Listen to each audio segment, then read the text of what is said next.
All right.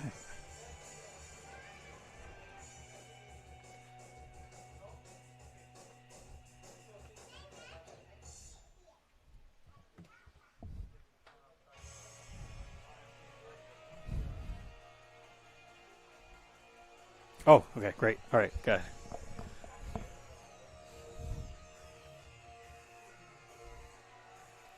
Check, check, check. 1 2 1 2. Check, check, check. 1 2 1 2.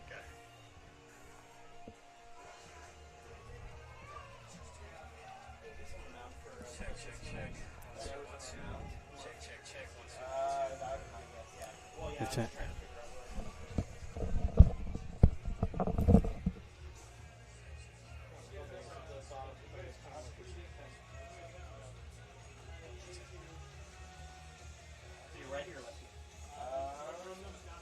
What number does it say is? 10.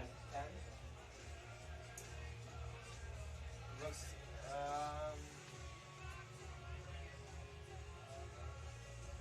so yeah, there's two people playing catch right there. It might be him. Can you test out the scoreboard real quick? Amazing. Just press like a. You know how to do that, by the way? Yeah, yeah. Am I? You got it? Yeah, this works. Is that a 2 or 0 on the outs? Or is that a 0? It's a 0, but like there's some dots. And also, this scoreboard connects to this thing right here. Just one? Yeah. It's like this weird plug though. It's this. It won't work for this? No, you see it? It's like right here. Is that gray thing connected to anything else, or just stuck? Oh shit! It's one of those. Yeah. Okay. I mean, you need a TrackMan right here. Is that why? Yeah, but like the scoreboard's more important technically, because like yeah, it is more important. Because like yeah, I can't move that Ethernet cable anywhere else. Right. You know what I mean? Yeah. Yeah. Ideally, like the scoreboard would be outside. Neil? Yeah. All right, here we go. Oh yeah. This is your walk-up. Okay. All right, pretty easy. Okay. Obviously, they don't have walk-ups on, so this is inning break, right? So they have this category down here. Inning break is in between innings, like between innings, that kind of stuff. Situations, so like strikeout, foul ball, guy runs down the line, he's got to run back to the box, kill time, pitching change, or mound conversations. That works. And then here's like all the players. So you can edit this by going to edit and then move them down with the lineup and everything, so you're in order. And then basically what you do is you hit play, and then it'll start playing. If you need an immediate stop, hit that. If not, if you want to like fade it out, hit that little. Does that reach over here at least? And then you have to play around with this.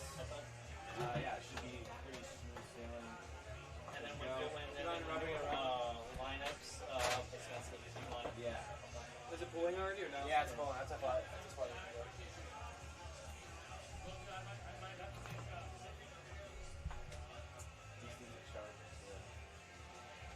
So to move this one up, or you're Edit. Oh, gotcha. And then use these little blocks. Oh, gotcha. Yeah. What's this?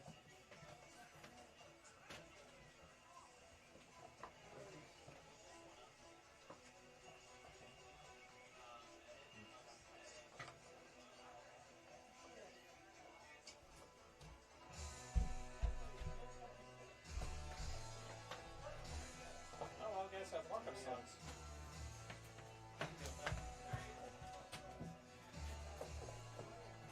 Oh, yeah.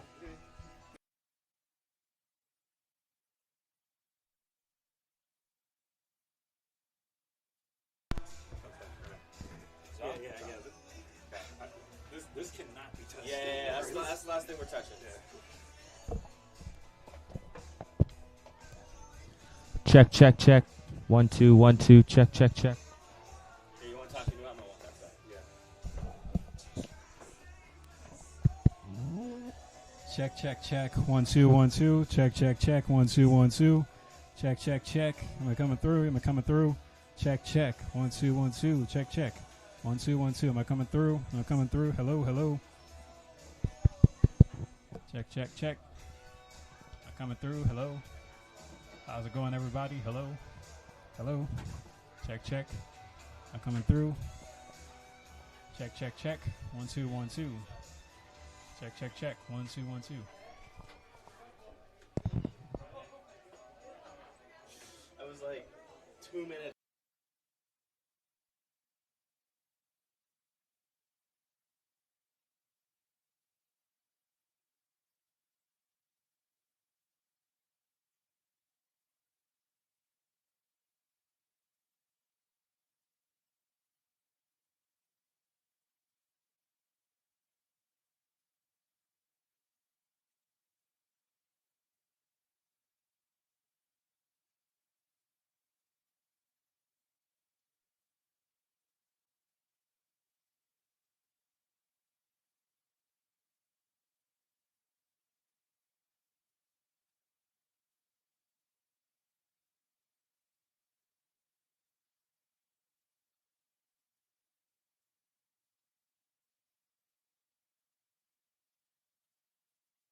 okay, this has to be turned up all the way. And do we know which one it is? It might not be on that. It might be on on like just the device. You are cooking. I appreciate you. Yeah. Do you know which positions these guys are playing? Oh, Levitt and Hogan? so Levitt McGee's at first, and Hogan's a DH. Hey, look, you left AC. You guys stream? Are you live? Not yet, but we're about to. Okay. So you guys are good. Have you ever used this before? First time. Okay. But I got some training today. Okay, perfect. So you know like the start game right there. Yeah, the warm ups and all Wow, I'm that. gonna bring a towel next time. Yeah. Yeah, I'm sweating myself too. And then when they start throwing, obviously the play. Hello, Legends fans, and welcome to Balin's Part 4 matchup One thing with about the this, St. I Louis told you this Obispo very Blues with it. and your Menlo If somebody Legends. strikes somebody out, Tonight we've mark it got as an a strikeout, action-packed but say 0 night outs. planned for you. Exciting summer baseball, great food at the concession stand with burgers, tri-tip sandwiches, hot dogs, milkshakes, and It's okay if they don't, but like it doesn't hurt to ask. giveaways all night long. Yeah. Stick around So between like if innings there's a for the first bat base, race. we'll just say Race a legend along with the warning track. this one right here. Legend trivia with prizes. How to play at Bring the top. something to the booth challenge. There's And keys plenty for more everything. interactive activities all night long. A quick safety reminder, please watch for foul balls and stay alert at all times. If you catch or find a foul ball, bring it to the concession stand for a special prize. Is this mic going in and out? It might just be delayed since like the speakers here are kind of old, so like it could be that. Yeah, no problem. If you need anything else, just let me know. Fans, let's look at the starting lineups for both teams. First from the Yeah, Hills from St. Louis. try not to move so much because let's go. Number 1, Kyle Becker. Batting second and in center field, number 7, Cesar Chavez. Batting third and at third base, number 9, Brendan Cordover. In the cleanup spot and at first base, number 24, CJ Moran. Oh, Batting fifth and in okay. right field, number 44, I got you. Mason Ashlock.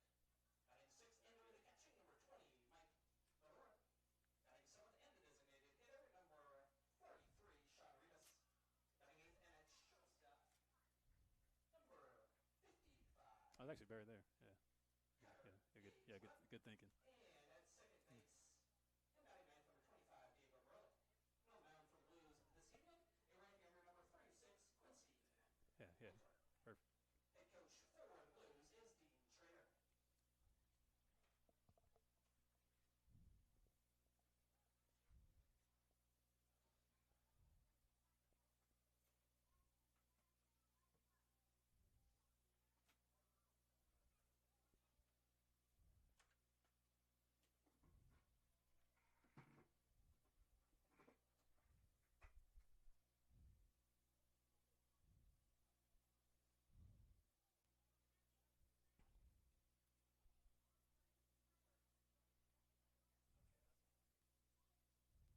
And now your starting lineup for the I'm gonna turn this up. I just don't say anything.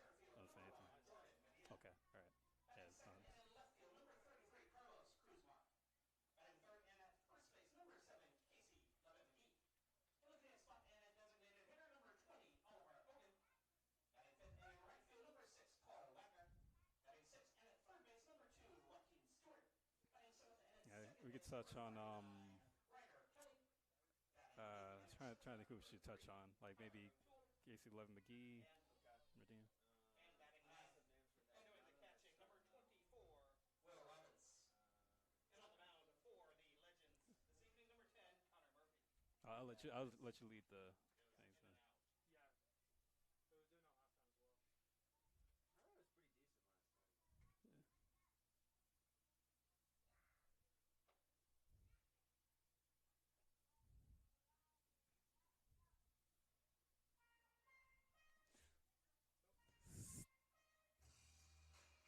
I thought it was pretty decent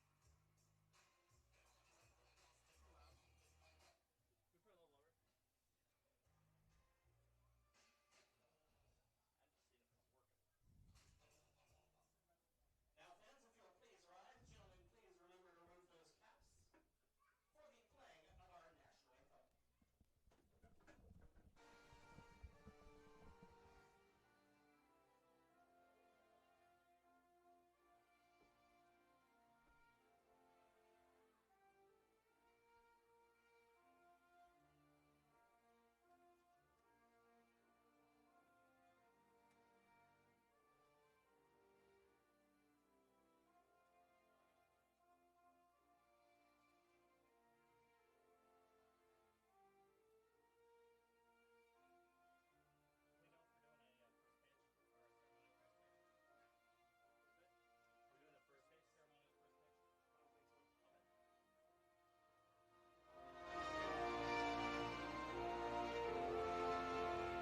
out there right now and get the name. Are we doing lineup calls one by one? Huh? Are we doing one? Oh, never mind. We're not doing it. Thought we were.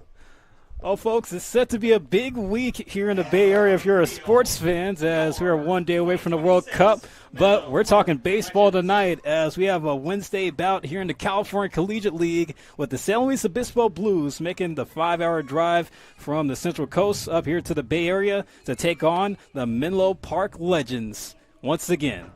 And hello, everybody. Welcome to the Menlo Park Legends live stream network. This is Philip Hall on the call alongside my partner Spencer Tracy.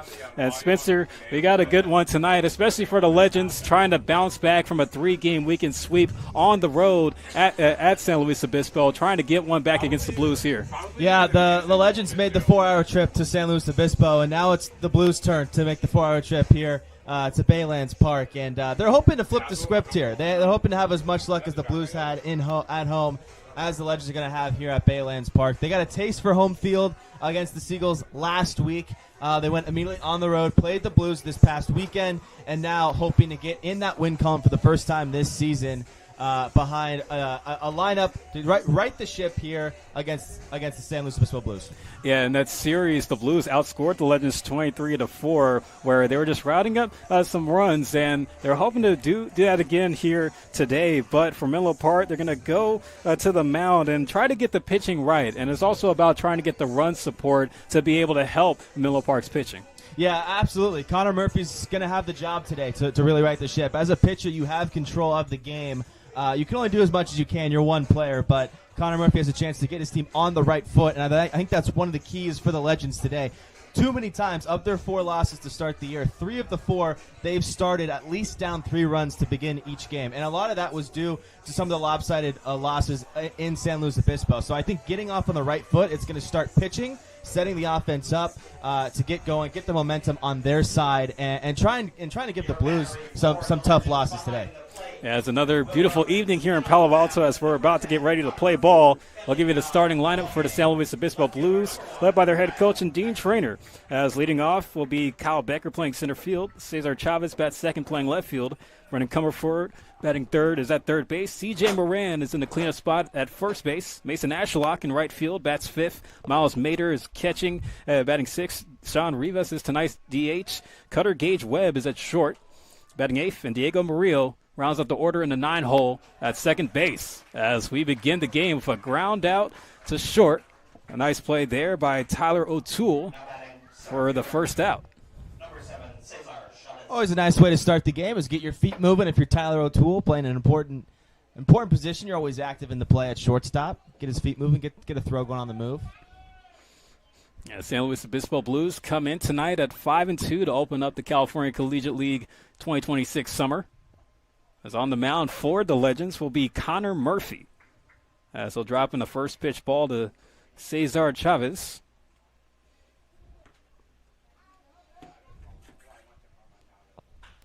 That one's hit the other way down the right field line. That's a fair ball. It's going to get cut off in the corner. Turning at first is Chavez. The throw into second is just late. One out double there for the Blues left fielder, and already the Blues continuing to carry that offense that they had in San Luis Obispo over the weekend. Yeah, throw it where it's hit, Phillip. Up and away fastball, just take it to right field, and he got pure barrel on that. Found the line just enough to be able to stretch into a single. Great effort by Paul Wagner, who really showcased an arm, something that the San Luis Obispo third base coach is going to remember throughout this game. For sure, as there's a battle between there's a battle with Brendan Comerford, who's actually a former Ohlone guy, as he swings and misses at strike one. Comerford from Pleasanton, now playing at Gonzaga. I'm going to get a pause and play here. Looks like the umpire might have got some dirt in his eye. He got bit by something. I don't know if it was the bat on the follow-through from Chavez or maybe the ball kicked up, but something's bugging him on that right elbow. Yeah, he's rubbing it. Might be a scab. Not sure what it is. Well, I'm seeing some blood here, but You know, we got the best training staff in the California Collegiate League, if you ask me. So he's in good hands. Oh, yeah, for sure. Oh, while he's getting checked on, we'll give you the defensive alignment for the Legends in the field. Carlos Cruz Mars in left field. Jordan Medina playing center field. Paul Wagner is out in right. Tyler O'Toole is at short. Joaquin Stewart at the hot corner. Ryder Kelly playing second base. Casey Levitt McGee is at first base. And Will Robbins, as Mike Krukow would like to say, is in the squad tonight.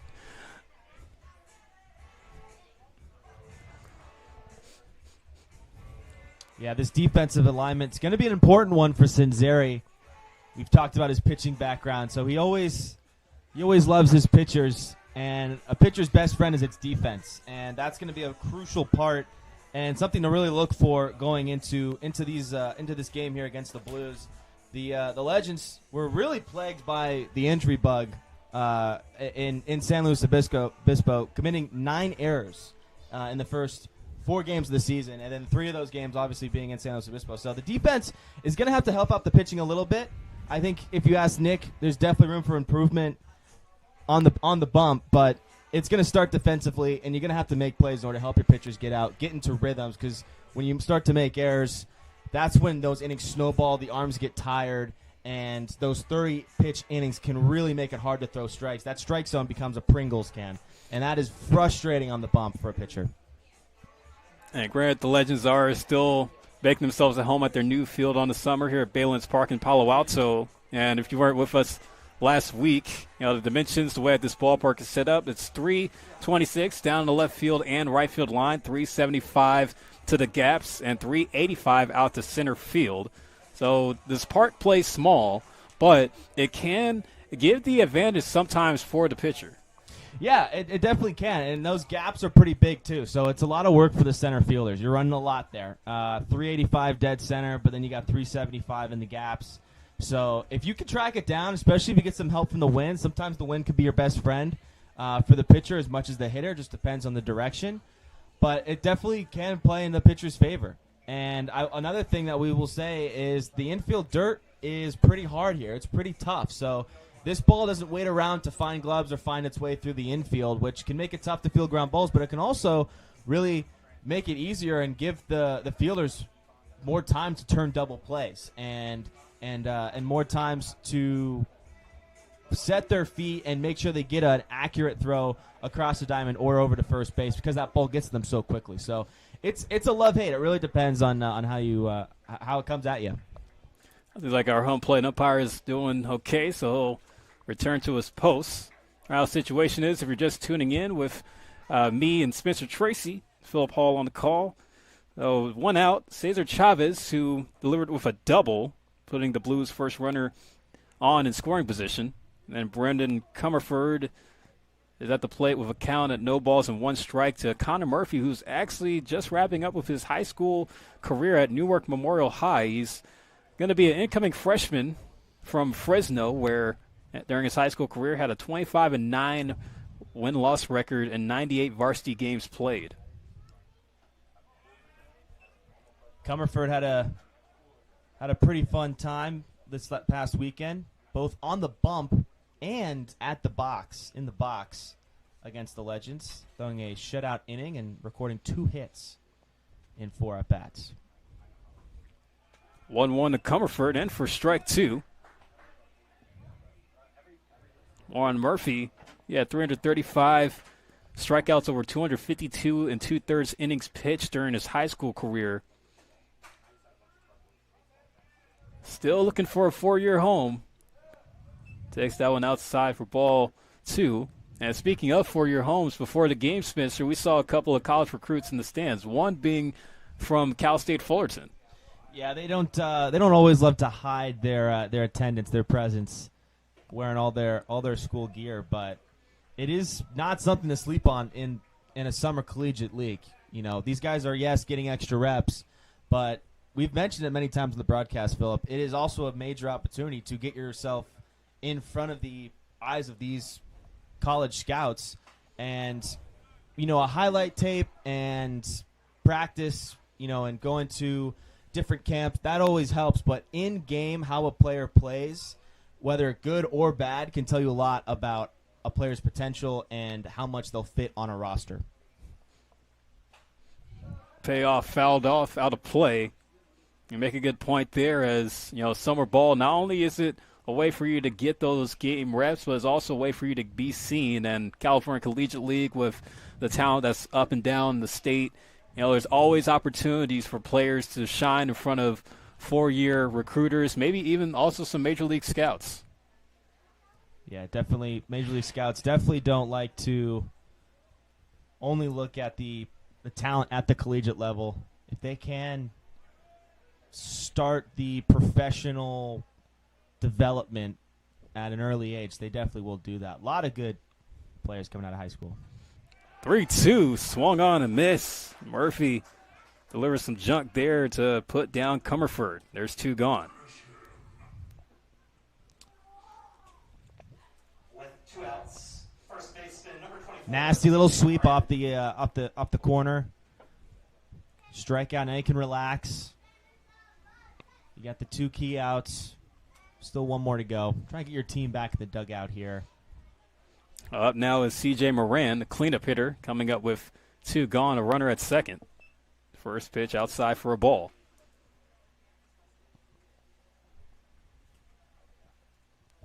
And if you're Moran and you're a smart hitter paying attention on deck, you're thinking about that slider that he sat down his teammate Comerford with. Moran comes from University of San Diego, where he was a torero. He's from Murrieta, California. Even in his most recent play with San Diego, he took home first team All West Coast Conference honors this season, hitting .330 with 6 home runs. So he pop up on the infield. Looks like it's going to be Murphy, or it could be Stewart. It's going to be Stewart to make the catch to retire the side. So runner on via double, but nothing doing for San Luis Obispo in the top of the first. So we're going to go to the bottom half with the Legends getting their first ups. You're attending the Menlo Park Legends baseball here on the Menlo Park Legends live stream network.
Told me to tell you guys to pick any song for his walk-up song. He just doesn't want it to be silent when he goes up. Welcome you back here to Baylands Park, as we'll give you the 1 through 9 for the Legends. It will be Jordan Medina at center field batting first. Carlos Cruz-Mar bats second in left field.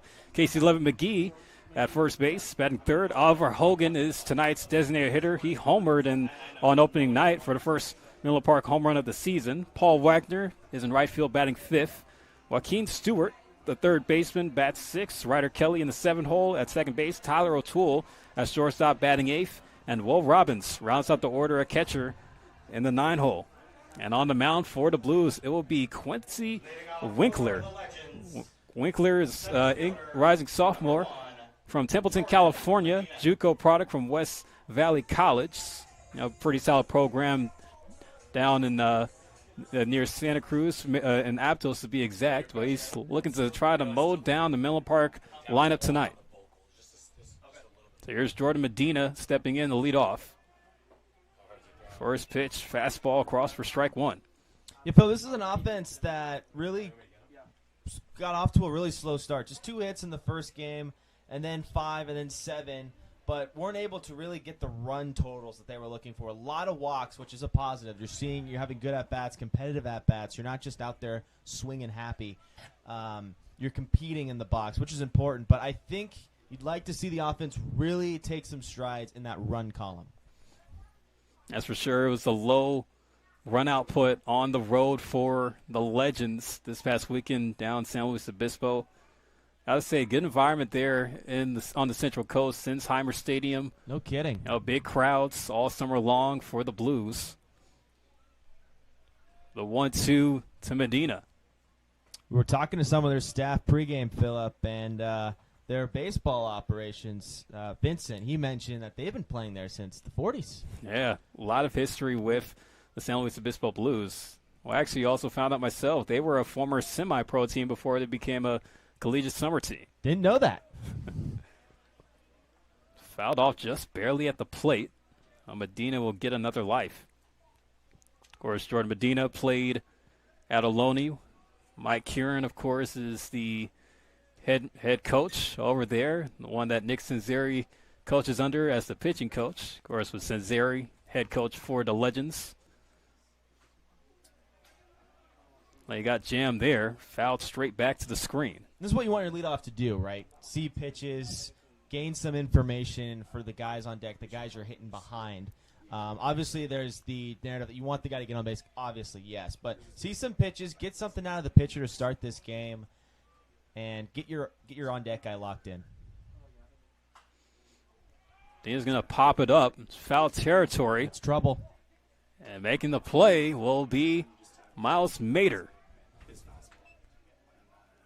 It's a P2, Jordan Medina, to begin the bottom of the first. We'll give you the defensive alignment for the Blues. Cesar Chavez in left field. Kyle Becker in center field. Mason Ashlock playing right. Cutter Gage Webb at short. Brendan Comerford at third base. Diego Murillo at second. C.J. Moran at first base. And Miles Mater is behind the plate at catcher.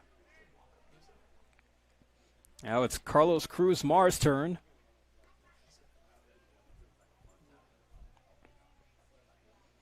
Carlos Cruz Mar is a JUCO product himself, Monterey Peninsula College.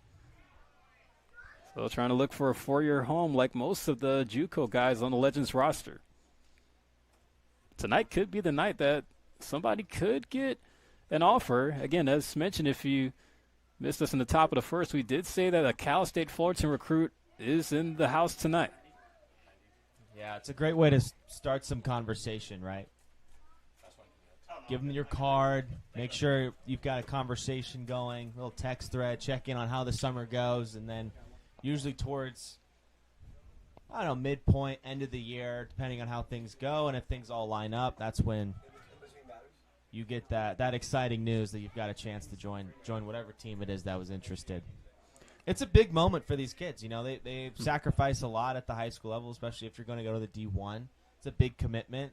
A lot of these guys have this idea in their sights for either pre-high school or for a long time. Here's count in favor for Carlos Cruz Mar, and not just that too, but with the start of the College World Series this week, that pretty much opens up the transfer portal as well. So some of the four-year guys are going to be looking for some new homes. Comes 3-1 from Winkler. Outside, and it's ball 4. Legends with their first base runner on the evening.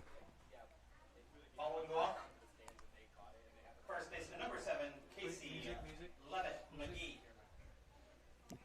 Speaking of guys in the portal, Casey Levitt McGee is one of them after he played one season at Cal State Bakersfield. And not a whole lot of action with the Roadrunners, but he was a top JUCO product coming out of Laney, so he's trying to look for a spot where he could get more action in the field. He's got a beautiful left-handed swing. Something about those lefty swings. You think about all those beautiful swings. Cano had that beautiful left-handed swing. Griffey's obviously one of the first ones that comes to mind. Iconic. Ichiro, obviously. Something about just making your way to first base. Second off for second is Cruz Mar, and he will get in with a stolen base. Wow, Winkler didn't even see it. It was like he was a ghost advancing 90 feet. excellent heads-up play. You do not need wheels to do something like that. You just need timing and anticipation and have the guts to pull the trigger on that, because you are so vulnerable in the middle of the base paths when that pitcher has the ball in the rubber. You're counting him to either pitch or step off late. Taken outside. Count goes to 1-1. And it's been a tough start to the season for Cinzeri's group, but they're 8 for 8 this season on stolen bases. That's their 9th one of the season. They've been great running the base paths, and they really picked up on that in SLO. You know, we feel like base stealing has become a lost art in today's form of baseball, but, you know, there are some teams that use it as an advantage to win games, and that could be an advantage for Menlo Park to get on the right track as the summer goes on. 2 balls and 1 strike for Levitt McGee. Runner in scoring position. Swung on and fouled. Now goes to 2-2. Anything that puts pressure on the defense is good offense, if you ask me. And that's what running the bases does. If you can get, as a base runner, if you're on second base especially, or first base, and you can get the pitcher to think about you, I think you're doing your job as a base runner. 2-2. See where Quincy Winkler wants to go here. Ooh, looks like he went low from our viewpoint, but it misses for ball 3. Really good take by McGee. The one thing the stolen base does, though, for Winkler is you don't necessarily have to go in the strike zone here. Obviously, you do want to get McGee out, but if you walk him, all you do is just open up the double play possibility. No one advances. See who wins the duel here. Levin McGee. Send that one to the parking lot. If you bring that foul ball back to the concession stand, you get a legendary prize. Another good crowd slowly filing in here at Baylands Park. Starting to get hot, Philip. Like it's a good thing. You know, summertime. It's supposed to be hot. Absolutely. Got some nice shade here at Baylands Ballpark.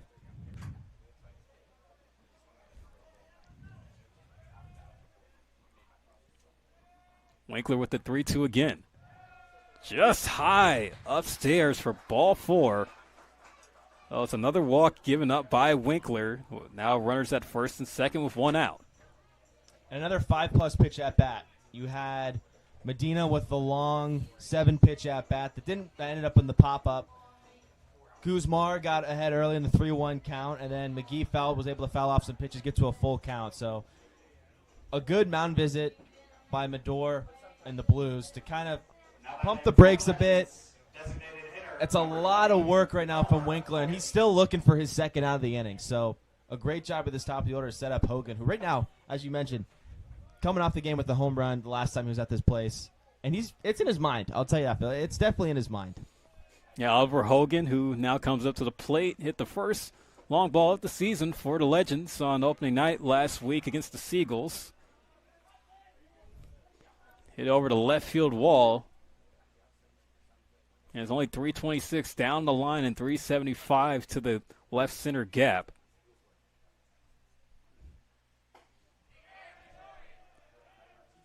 Getting the peel down to first, and they say Hogan broke the plane for strike 2. Yeah, easy call.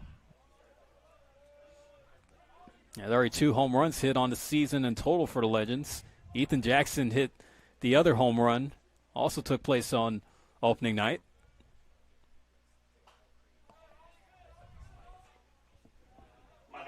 Hogan fouls that one off, stays at 0-2.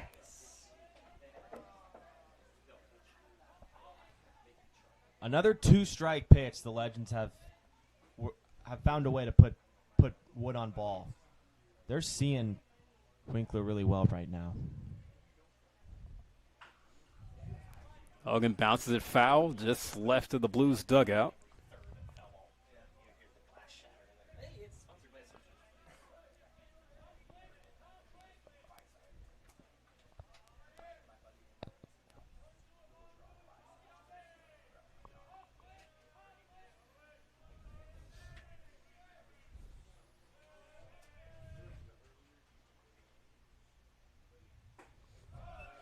The waste pitch there by Winkler. That was outside. Now Winkler's a big dude too. 6'8", 245. So he got height out there on the mound. Hogan hits it hard to short. Liner caught. And they get the out at second.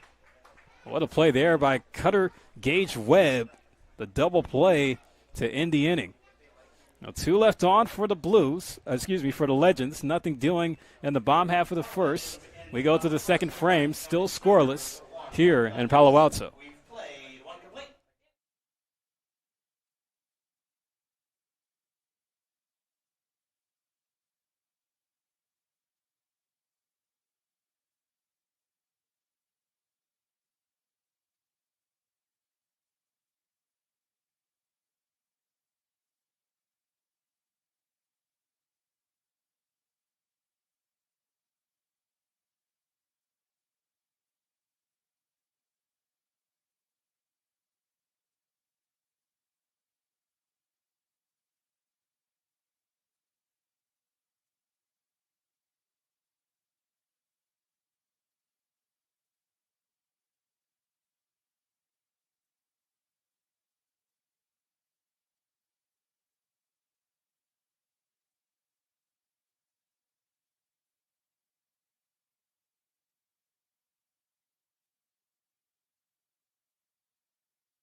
Back here in Palo Alto, still scoreless between the Blues and the Legends. It's going to be Ashlock, Mater, and Rivas due up for San Luis Obispo, 5, 6, and 7. Still Connor Murphy out there on the rubber. First pitch, ground ball over to third. Ranging over to the left is Stewart. And he'll throw a strike across the diamond for 1. Maybe other than a strikeout, but not much more a pitcher loves than a 1 pitch out.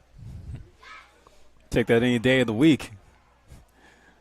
Usually you have to wait until they put a discount on first pitch outs. Bill, going back to that play to end the inning there, that double play where Kuzma was doubled off, you kind of saw Kuzma. He took a couple steps towards third off the bat, and it's really easy to get jumpy there. You're in scoring position, hard line drive, but less than 2 outs. You used to be taught to freeze. Now it's almost take a step back towards the bag, right?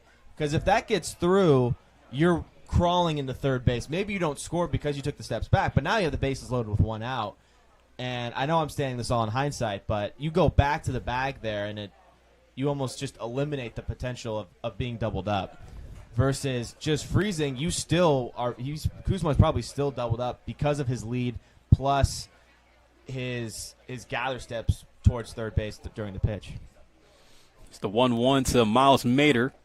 Swung on and missed for strike 2. Murphy continuing to have his stuff work.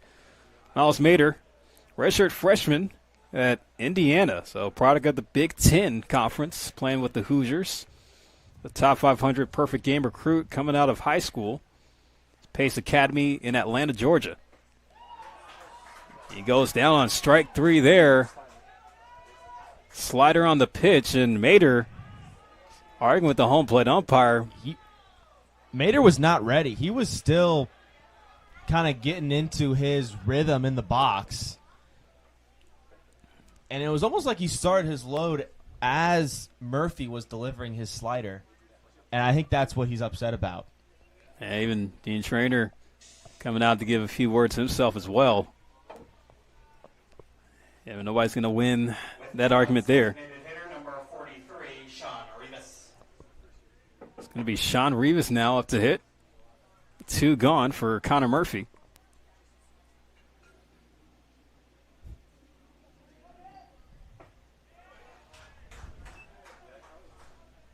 Strike 1. And to Rivas.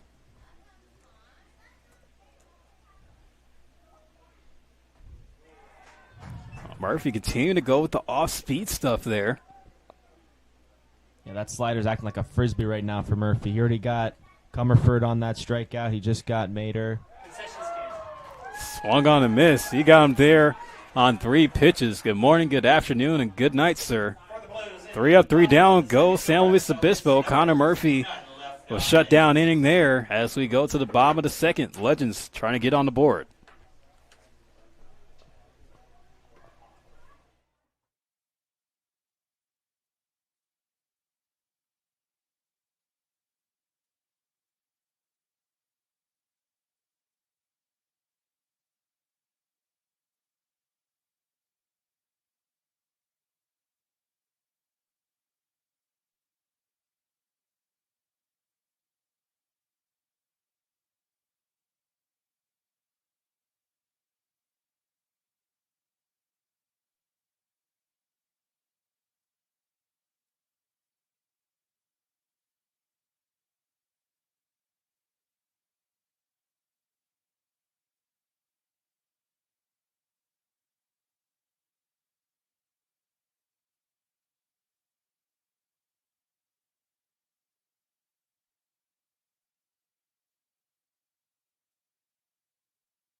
Paul Wagner will lead off for Menlo Park here in the bottom of the second. Still a 0-0 game here on this Wednesday evening here in Palo Alto.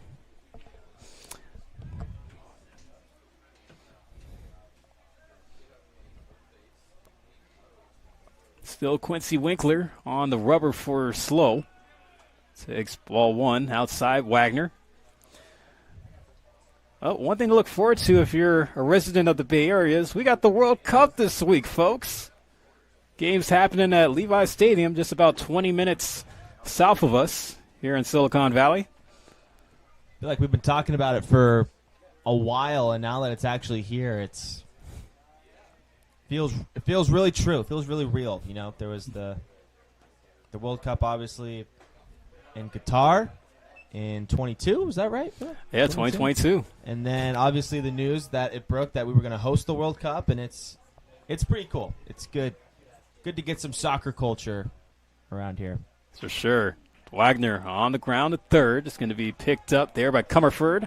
He'll get 1 at first. Yeah, but what time to be in the Bay? And now the one thing about the World Cup, especially with it being here in the States, you know, if USA celebrating 250 years, you hope that would be, a lot special and, a huge soccer culture that we have here in the Bay Area as well. Absolutely. You have, the MLS obviously has its critics and fans, but a lot of people who really love the Premier League here. I've ran into some people in college and high school who, are really diehard fans, almost like they're from, wherever it is, Manchester, Liverpool, and they're into it. I think it just needs more love, and I think the World Cup is a great way of showcasing how beautiful the game of soccer is. Absolutely. 2-0 on Joaquin Stewart as he'll come up, making his CCL debut tonight, as you mentioned in the breaks, Spencer. Yeah, and he's had quite an active 2 innings here. He had that little pop-up that he had to track down right around the catcher position where Robbins was at, the great ground ball to start the second inning. No look at strike one. Count still in favor. That 3-1. Probably taken all the way there, 3-0.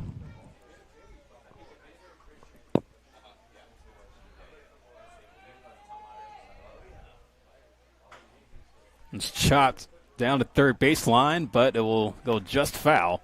How about the effort by Brendan Comerford, still making a play out of it. Play through the whistle, right? That's what they always say in soccer. You got to play through the whistle. Right. Who's your pick to win it? Well, someone who's still getting their feet wet in soccer, I'm going to... I hear good things about that Norway team. Why not? Why not? Stewart goes down in strike three. It's 2 away. Yeah, Norway, they got something going. Erling Haaland leading the front. They took that really cool team photo of them in like their Viking kind of gear, and you know what? I don't know if that fired me up. Like if I'm an opponent, I don't want to see that. Yeah, I mean, hey, with Haaland's presence. How tall is he? He's 6. He's like 6'4". 6'4". He's a tall guy. I thought I feel like that's. I feel like he was like 6'6". Could be 6. He's tall. That's the point. Yeah. Ryder Kelly fouls out the first pitch. As much as it would be cool to see USA just because they're the host and we're American, I think the Netherlands, I think they're due for a World Cup title. I'd love to see a first-time winner. Of course, USA would be a first-time winner. They were to go all the way. Right, we've talked about how when you think of the powerhouses of the World Cup, you go to, Argentina, France right now. Obviously, you go to all these bigger countries that have really always been in contention for the championship. Netherlands they've been kind of in there in at least the quarterfinals, semifinals at some times too. For sure. Definitely not a country to sleep on. Yeah. Well, I know for one of the Legends players, as we're on the topic, I just learned something today about Noah Klub, one of our pitchers. His family is originally from Germany. And, of course, Germany, they're a big soccer nation. Really cool. South Germany. And some parts of North Germany as well. Yeah. So after these 3 outs, Kelly holds up on the swing there. Still getting the peel, but it's going to go to a 2-2 count. Charging what? Still making Winkler work through this middle part of the order. Haven't gotten anyone on base, but really making Winkler work here. 2-2. Fly ball to shallow center field. It falls fast, and it falls off the glove of Becker. Rolls away. Kelly will slide in at second.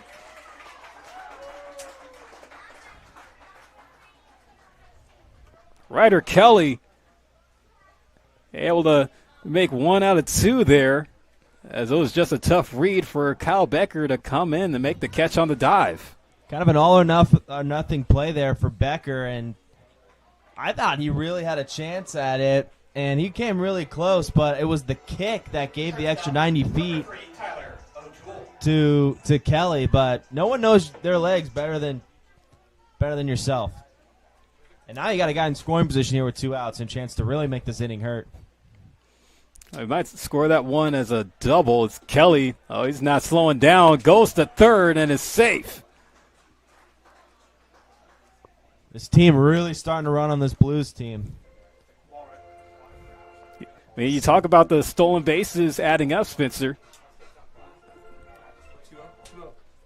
And now as a pitcher, you've been stolen off of without even throwing a pitch, and Kelly just walked into third base. That's on your mind now for future base runners.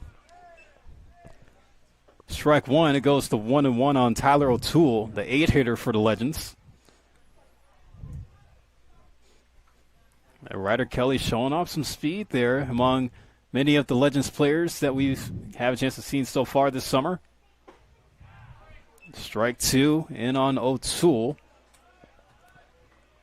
Ryder Kelly just wrapped up his high school career playing at nearby Menlo Atherton High. He's from Menlo Park and is committed to go to UC Davis to begin his collegiate career. That baseball program's really turned around the last couple of years under varsity head coach Jordan Parabek. Done a phenomenal job for the Bears. Yeah, Kelly was quite the high school player at Menlo Atherton. Hit 353 across 92 varsity games and drove in 54 RBIs and had 31 high school doubles. 2-2 to O'Toole. Swung on and missed for strike 3, so Winkler able to keep Kelly at third. The Legends leave a runner on in the second. Had a chance, but couldn't get it done as we'll go to the third. Still a 0-0 game here in Palo Alto.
Top of the third with the Blues coming back up to the plate and still a scoreless game. Give you the out-of-town scoreboard report on the California Collegiate League tonight. Got games happening in NorCal and in SoCal. Sonoma Stoppers and Alameda Merchants facing off. Game in the top of the ninth with the Merchants up 7-5 on the Stoppers. Game is taking place at Chabot College in Hayward. A change of scenery for the Merchants.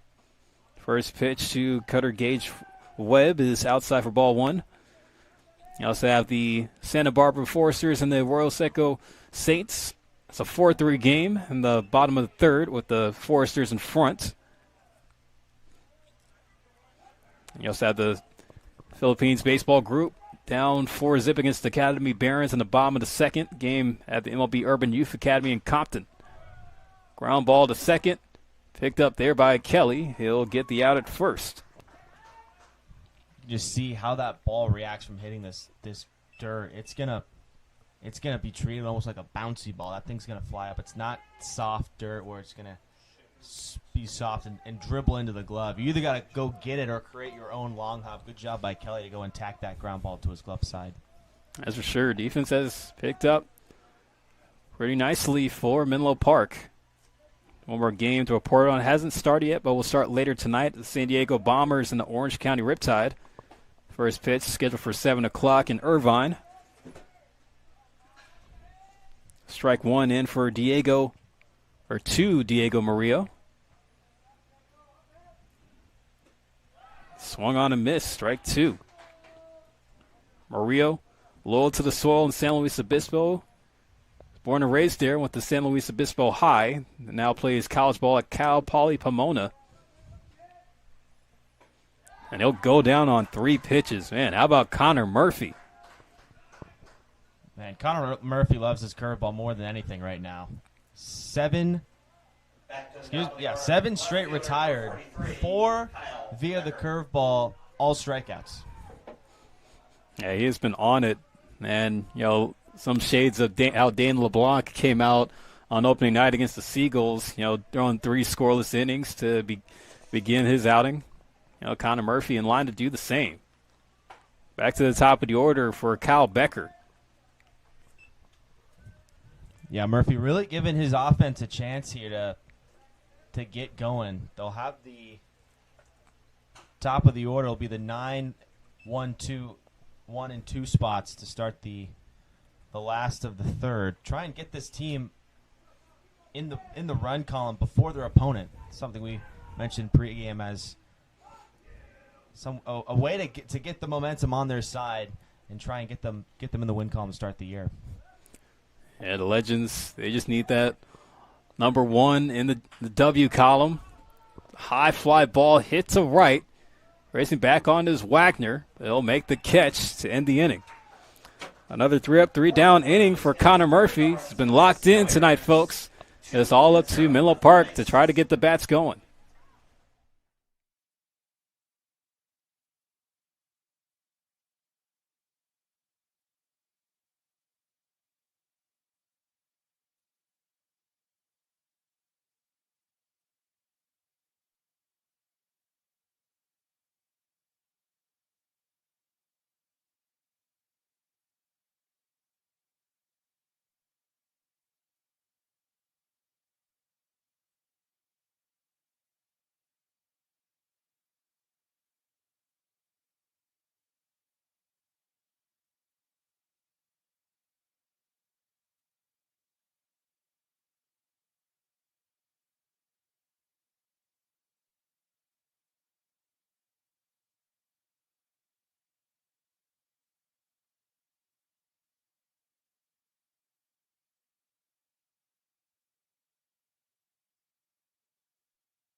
We have a pitching duel on our hands here tonight in Palo Alto. Still a scoreless game through 2.5 innings played so far.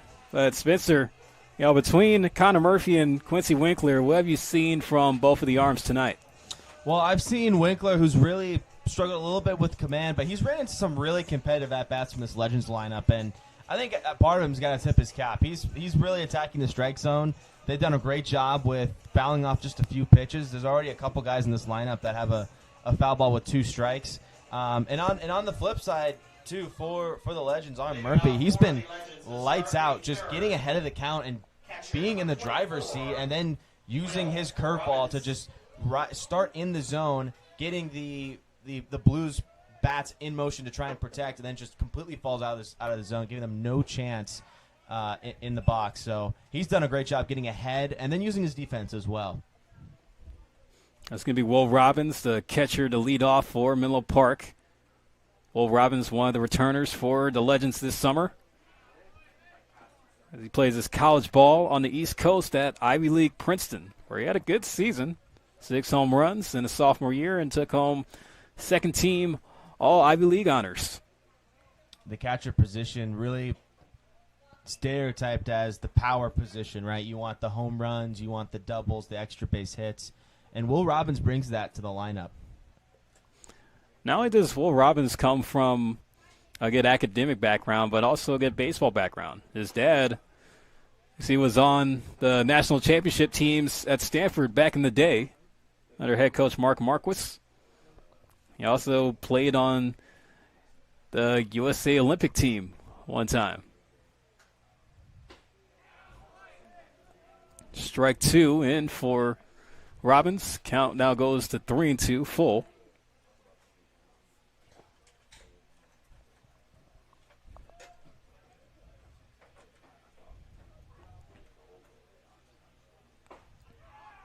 Winkler brought the heat on Robbins there for strike 3. Yeah, 3-2 challenge fastball. Not trying to walk the first guy to start this inning. Winkler just like, I'm going to throw it low and away. If you take it to right field, tip my cap. That one was just too much heat for Robinson. It's now 3 Ks on the night for Quincy Winkler. Now trying to match the energy of Connor Murphy in this one. Back to the top of the order for Jordan Medina. First pitch runs inside. We talked about Murphy had a little bit of a groove. Winkler's starting to find it now. He's got 3 Ks in his last four hitters he's faced. He's starting to get a feel for the strike zone and how to get some whiffs on his side. Another pitch runs in on Medina, had to scoot back a little. Winkler did have 55 strikeouts this year at West Valley, over 52 innings pitched, along with having a 3-2 win-loss.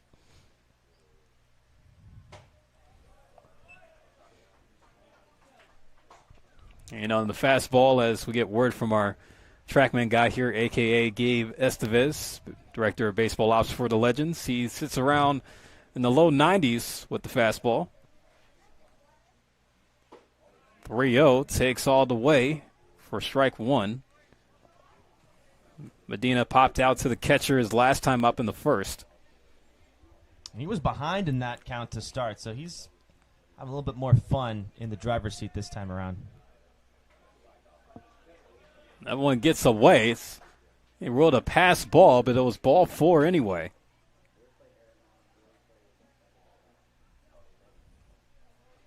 And that one just kind of got away there from Winkler. You got a leadoff man in Medina. Definitely a guy who's not afraid to run. You already have allowed 2 stolen bases. 2 of them arguably didn't even draw worthy of a throw. Definitely in the mind of Winkler and the catcher, Mador, which puts some stress on those 2 guys. Medina takes off for second. The throw down is late. It's the 3rd stolen base on the night for the Legends. Medina now advances to scoring position. Also, one thing to note, that walk that Winkler gave to Medina, he matches his strikeout total with 3 base on balls allowed. Yeah, 2 of those 3 walks to have reached second base now with less than 2 outs. This is the outside corner for strike one to Carlos Cruz Mar, who was able to reach on a base on balls his first time up and also had a stolen base himself. He practically walked into second base. He took off without even a pitch being thrown. Medina did a little stutter step over there at second, thought about going for third, but decided not to. Yeah, that's all timing. You're trying to get a feel for when the pitcher is going to lift that left leg and start his motion to the plate. And if you can time it right, you can get that really good jump. Right idea by Medina, just didn't get the timing right. It's a good job to shut it down. 2-1 pitch. Cruz Mar was underneath that one.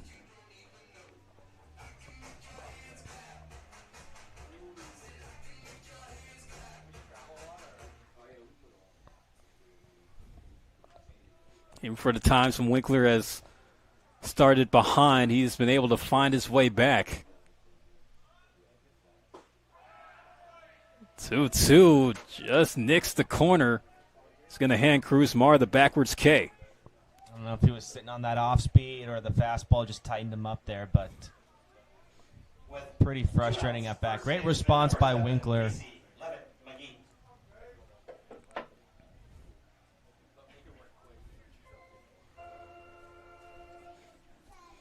So it will be Levitt McGee. See if he can try to get the 2-out knock. See if he can get the Legends' first run on the game. Line score is even. No runs, 1 hit, no errors for the Blues. No runs, 1 hit, no errors for the Legends. Just tuning in, we're in the bottom of the 3rd. Philip Hall on the call alongside with Spencer Tracy for this Wednesday night baseball edition of California Collegiate League Baseball, as we're still early in the California Collegiate League season. This is low in the dirt. If I'm Winkler, I'm kind of going through the at-bats I've had faced the Legends already, and haven't seen a lot of opposite field approach from this Legends. The at-bats have been feisty, but not a ton of going the other way. It's been a lot of pull and takes and foul balls. I'm just going to try and challenge McGee to use left field here.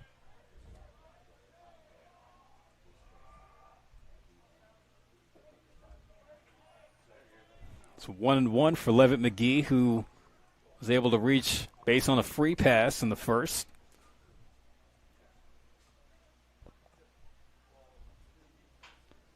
And a roll over that one to second. It's picked up there by Murillo. He'll throw on the first to retire the side. Once again, the Legends leave one on. Can't get that first run across yet. As we'll go to the fourth, still in Goose Egg City, 0-0 on both sides. Head over to our concession stand.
Center fielder, number 49, Cesar Chavez. Cesar Chavez, who has the lone hit for San Luis Obispo tonight, will lead off here in the top of the fourth. Still 0-0.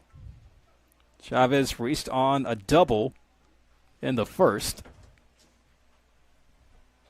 Connor Murphy still wheeling and dealing out there on the mound tonight.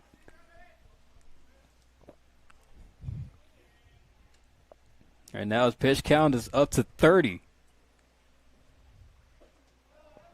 He's been going right at these Blues hitters who have been pretty aggressive in the strike zone. However, they found themselves down in the count more often than not. So they've had to kind of change their approach quickly, which is credit to Murphy. 2-0 across for strike one there. Now Connor Murphy, him just wrapping up his high school career, still trying to look for a home to play college ball. And right now he's shown some potential. Or as we mentioned, the Cal State Fullerton recruits were here, but I'm sure as the summer goes on, and the more that they see Connor Murphy, could get some more schools come calling. Pop up over on the first base side. How about the play there for Casey Levitt McGee? It's one gone. He's definitely going to have a lot of options when he goes home and he wants to clip up any of his highlights from tonight, at least through the first 3 1/3 of innings. Third baseman number 2, Brendan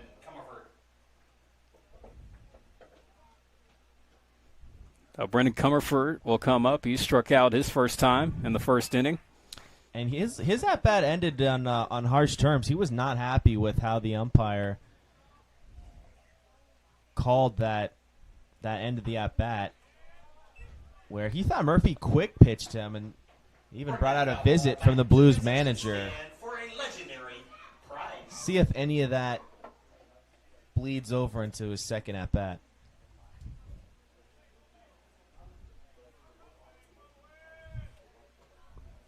Missed away. And you think about the scouting report on Connor Murphy. Last time he went to a perfect game showcase, said that he was top tier. Fastball showed life, out of the hand, and flash arm side movement. He's also quite the two-way player as well, playing at Newark Memorial High in the Central Valley. The 277 hitter over his high school career. Fly ball hit to right center field, and it's going to fall. They get cut off on right. Wagner hurries it back into second. The throw is late. Comerford slides in safely head first. Good effort there by Wagner on the throw. Comerford able to reach on a one-out double. Yeah, Wagner got a pretty nice hop he was able to catch it on one hop and was able to get right into that throwing motion. He already showcased that arm in right field on the right field line when Chavez doubled in the first. So you knew he was excited when he saw Comerford stretching it into second. I thought he might have had him there. Yeah, I'm not sure if he dropped the ball there. Usually the umpire will signal that. that was pretty close there at the bag, and the way that was set up, like it looked like they could have had the tag on him. Kelly didn't plead too much of an argument to make me feel like maybe he missed the tag, or Comerford maybe caught that inside part of the bag too to avoid the tag and make the tag for Kelly longer. Regardless, he's in at second base now with one out. Yeah, Comerford, before he went up to Gonzaga, he was a JUCO All-American at Ohlone. Of course, Nixon Zeri, very familiar with that program as the pitching coach. The ground ball to Kelly. He'll get the out at first, but does advance Comerford to third. There's two gone. Well, C.J. Moran now 0 for 2 on the evening. You will trade an out for 90 feet there if you're Murphy. Well, Mason Ashlock will get another chance here with the Blues possibly getting the go-ahead run in. Now it's just 90 feet away.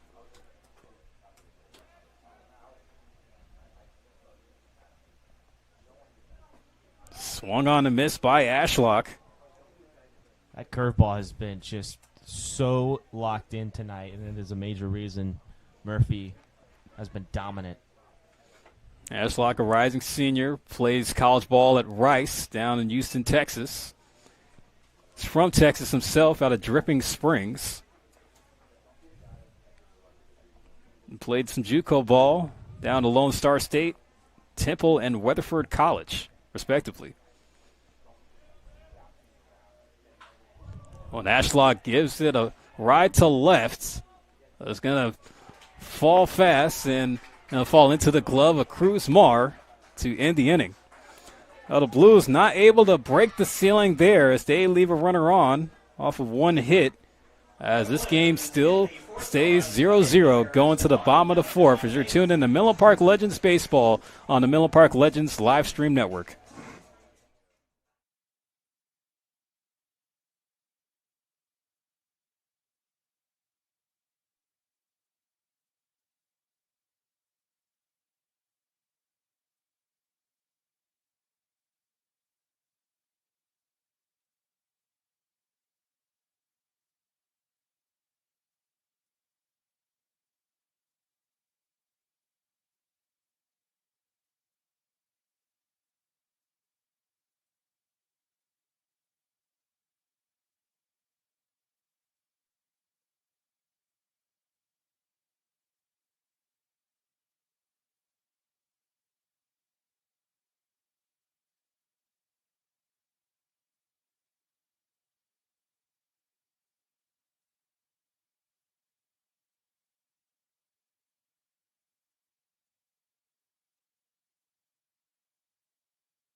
Bottom of the fourth, the Legends will come back to the plate. Oliver Hogan will lead off tonight's DH. He lined out the short on a double play his last time up in the first inning. A little history about the San Luis Obispo Blues, of course, led by their head coach and Dean Trainer. He's got himself quite the baseball resume. He's originally from San Luis Obispo, born and raised.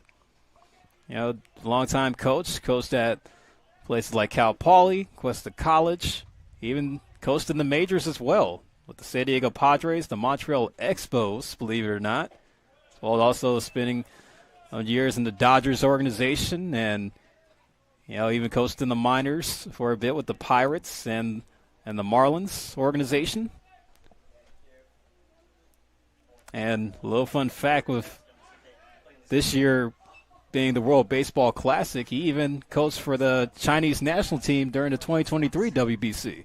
Those are those moments where no matter how big or small your resume is, those things are always a little extra personal and mean a lot more. You saw the players a lot. We're talking about it, even just playing, even if they didn't, get as far in the tournament as they would have hoped. Players and coaches always enjoy those moments a little bit extra.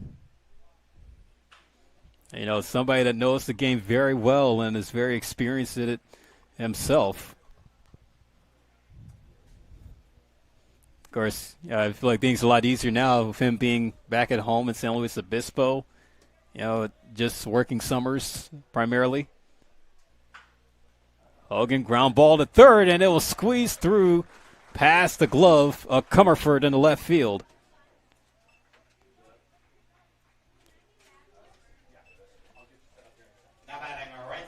So a base runner in every inning so far in this game, Phillip. Legends are going to try and – they're 0 for 3 right now. They're going to try and utilize this leadoff hit here from Hogan with the middle of the order coming up, especially with how well Murphy's been playing. Paul Wagner will get a chance to hit here with Hogan reaching on a single. It's the first hit for the Legends since the second inning.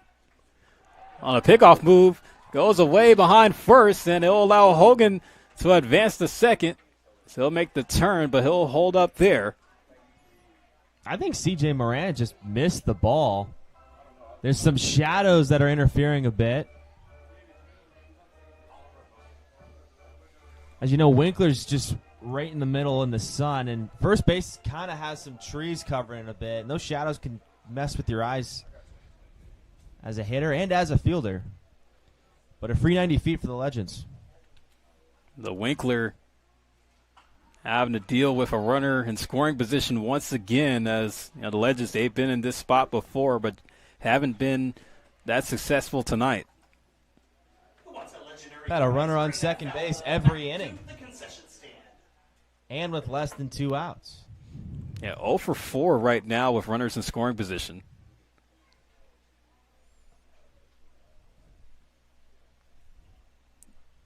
Oh, 1 to Paul Wagner.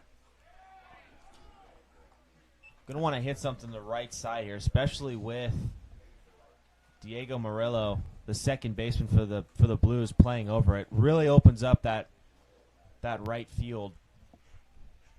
Just poke it enough. Regardless, you get Hogan over to third. Winkler tried to put it across the plate, but just misses away. Count now 2 balls and 1 strike for Wagner.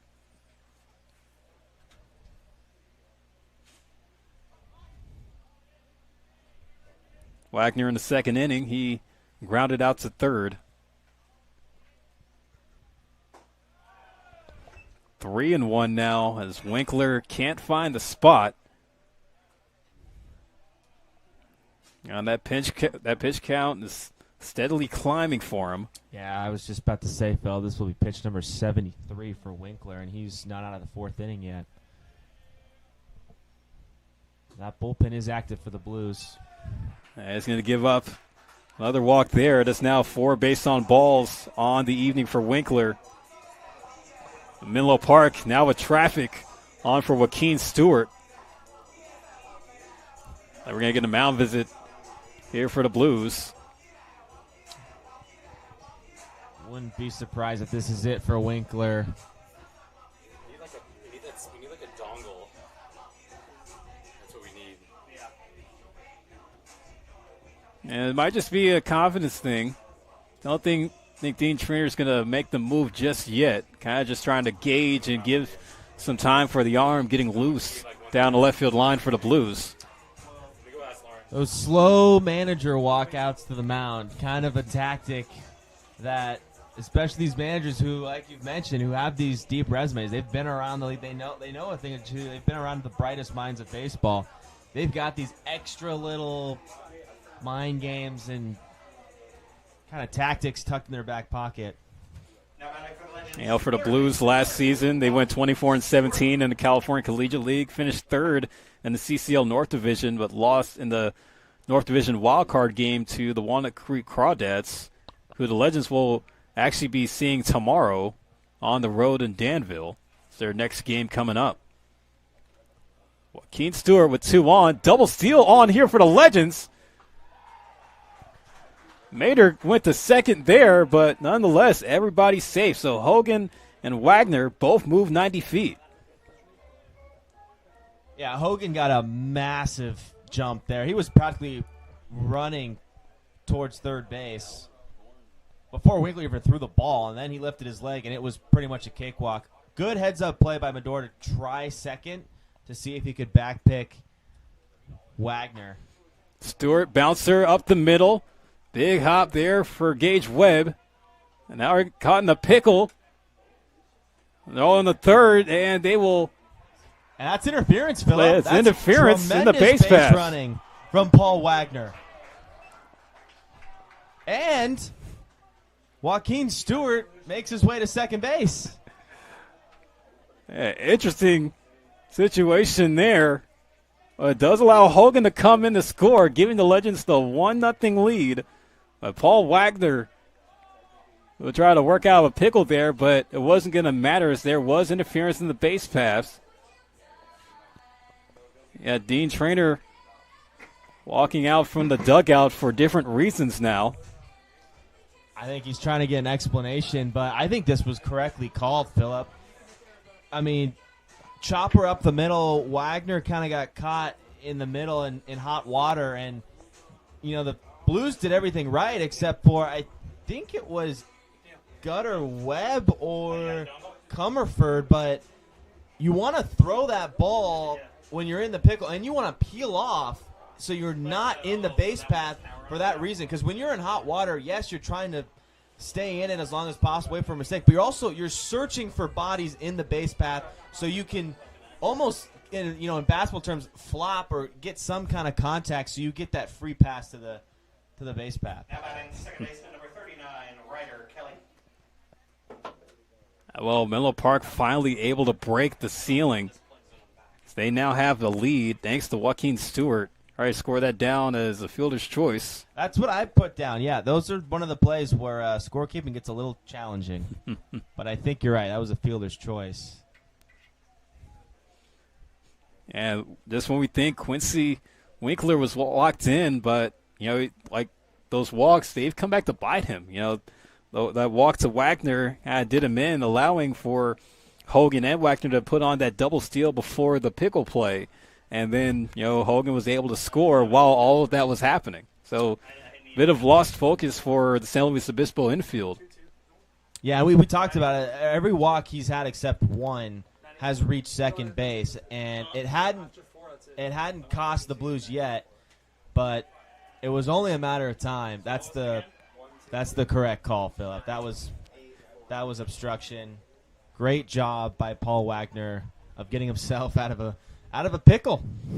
And the umpiring crew having a meeting amongst themselves to determine a call, but everything will stand as it is. Well, runners now at second and third, but the Legends now at 1-0. Joaquin Stewart getting the ball in play. Stewart was able to advance to second on that play. Now it's Ryder Kelly's turn. Not wasting any time. Foul tips the first pitch. Kelly did reach on a double and had a stolen base himself his last time up in the second inning. See the Blues infield playing close to the edge of the infield grass here. Yeah, no outs here. If you're Kelly, obviously a hit does some damage and it keeps the rally going. But if you can just get this ball in the air somewhere and give Wagner a chance to score from third, better yet, maybe even get Stewart to advance from second to third on a tag up as well. Kelly taking some daddy hacks at the plate, but just not able to catch up with Winkler. Count is at 1 ball and 2 strikes.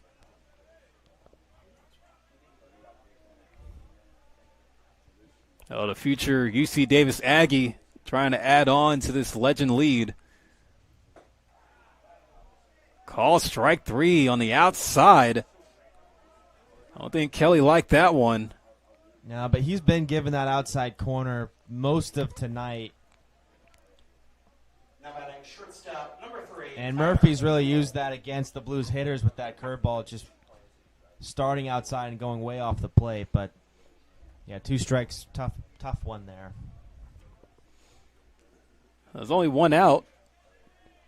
Tyler O'Toole will be up to hit, trying to redeem himself. He was one of the strikeout victims of Quincy Winkler. Oh. Winkler missing low for ball 1 in the dirt. Toole's had a slow start to the year offensively, and an RBI can make you forget about all those at-bats and kind of get you looking forward to better things. Missed away. Goes to 2-0 now. O'Toole trying to look for a 4-year home after he wrapped up his JUCO career at Fresno City College in the Central Valley. He had 265, 5 doubles and 2 home runs with Fresno City this year.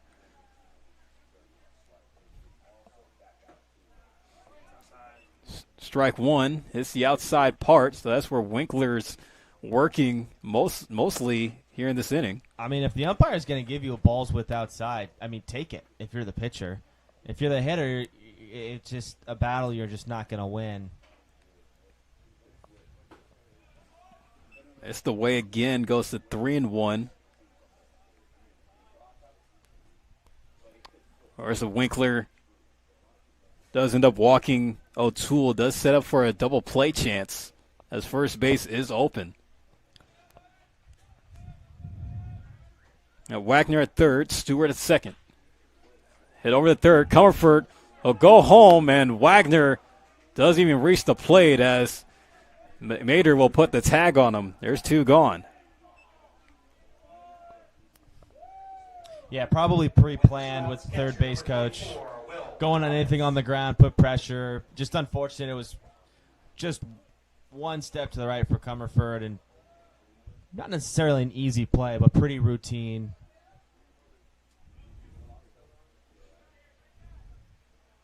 And now all of a sudden, the Legends are 1 out away from only getting 1 run out of this beautiful opportunity. Will Robbins swung on a miss at the first pitch. It's been a topsy-turvy inning for Menlo Park all around. Might come at a disappointment if they're only able to salvage that 1 run scored.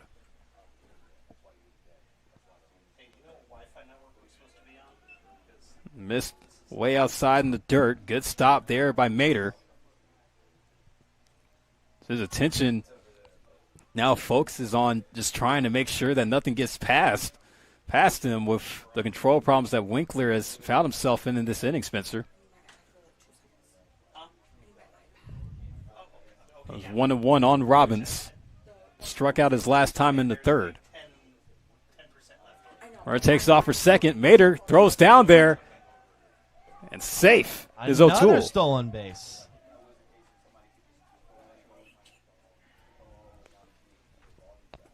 And with a 2-out jump fill up, a base hit should get you 2 runs here.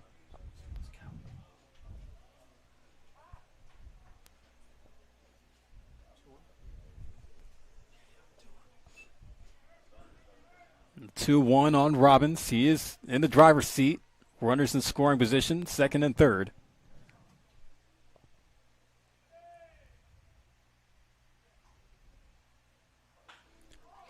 There's a shot to center field, but it's going to come in low as Kyle Becker able to make the play to end the inning. For the Legends in the The Legends do get 1 there in that bottom half of the fourth, as now it's 1-0 game as we go to the 5th, halfway home in Palo Alto.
Well, folks, this one is tighter than tied shoes. As the Legends were able to get one run in the bottom half of the fourth, thanks to a fielder's choice by Joaquin Stewart, who is making his CCL debut tonight. But it does give Connor Murphy some confidence as we head into the top of the fifth. Miles Mater will lead off for San Luis Obispo as they will look to get that run back. Yeah, credit to these two pitchers, Winkler and Murphy, tonight. They've been top-notch. The defense has also been challenged a bit today, and you got to tip your cap to them because we've seen the opening day here between the Legends and the Seagulls. The defense really had a tough time working with foul territory, the dirt, the outfield dimensions, and the pitchers obviously dealing with the new mound, the strike zone. So big time adjustments for both these teams. Look for the appeal at first, but they say no on the swing by Mater, who did strike out in the second inning. And I'm sure for the Legends, they want to play a much tighter ball game against the Blues, just knowing that they were blown out a couple of times in that series on the road, down and slow. Yeah, as I mentioned, 9 errors in the first 4 games of the season. Really tough to win ball games when you're shooting yourselves in the foot. And we saw it in big moments too on Wednesday, and it happened again in San Luis Obispo. And it really feels like you're not putting your best product out there against the team, which they can clearly compete against. Like you said, it's as tight as shoelaces right now through entering the 5th inning with a 1-0 game. So you got to feel a little bit better if you're Nick Sanzeri because you feel like your team's putting their best product out there. There's a line drive base hit by Mater. That's how he'll lead off the top half of the 5th. The Blues are already in business trying to get that run back. First leadoff hitter to reach base for SLO. Now batting designated hitter number 19, Sean Rivas. Sean Rivas, designated hitter, will get a chance as he struck out in the second inning himself.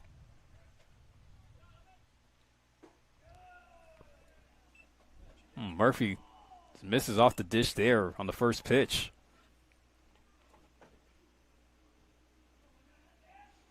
He's got 4 strikeouts on the night. No walks given up.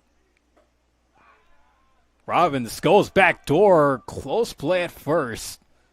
Mater is back there in time. Yeah, if your pitcher's not going to pick off and keep the base runners close, the catcher's fully open to make those back picks. That is another way to keep those base runners head on a swivel. Murphy will make a move over to first himself, trying to keep Mater honest.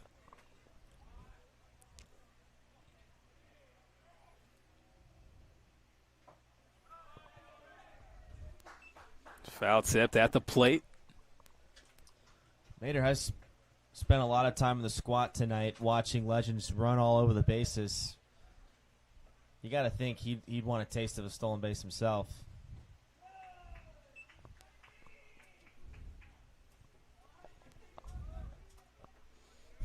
Well, the Blues haven't had too many chances to run on Murphy because he's been keeping them off the base paths. Only 3 hits given up.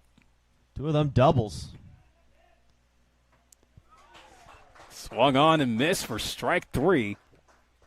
Now give Murphy a 5-piece in the K column. They may all be via the curveball too. He's Now batting shortstop number 10, Cutter. He has an internal grin every time Robbins throws down those 2 fingers for a curveball. There's great movement, great control, works efficiently, doesn't throw too many pitches per inning. He's getting ahead. That was one thing we talked about last week on the broadcast with LeBlanc, who still put together a really impressive outing against the Seagulls, but he was constantly behind the count 2-1, 3-1. He had to keep battling back, which resulted in him leaving the game early, but he was still great. Murphy has not been that way. He's been attacking the strike zone, as you mentioned, with control, command, and then using his defense. 1-1 on Cutter Gage Webb, who grounded out to second in the third. Good stop there by Robbins. Mater not looking to run over at first.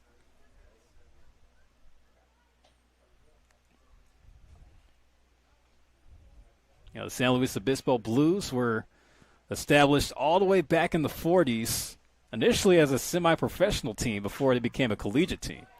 Was lined in the center field. It'll fall for a base hit. Gage Webb able to move Mater to second on the one-out single. Now batting second baseman number 7, Diego Murillo. Nice little poke, as we mentioned. That outside corner's been opened up a little bit more. Pitchers have got to be aware of that. Hitters have got to be aware of that. Pitchers have got to take advantage of that. And he just kind of flips one out into center field for a nice little, a line drive in the books, as they say. Fly ball hit to shallow right field. Oh, and how about that play made at second by Ryder Kelly? Great play by Kelly. McGee came off the bag like he was ready to cut 4 there. With 2 outs stacked. With 1 out, Left fielder number 43. Mador's not thinking he's scoring on this off the bat because he's got to make sure it falls. So if it does fall, you can just come home with that. If he's aware of that and he's on first base, he easily doubles up Gage Webb. But a great play regardless from Ryder Kelly. It was a 50-50 chance between Kelly and Wagner on who was going to get it with how shallow it was hit. Top of the order for Kyle Becker. Try to see if he could get the tying run home for the Blues.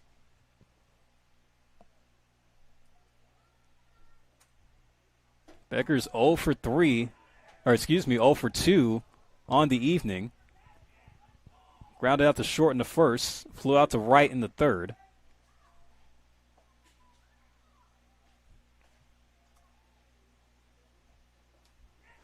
That pitch gets away from Robbins, and it's going to advance both Mater and Gage Webb.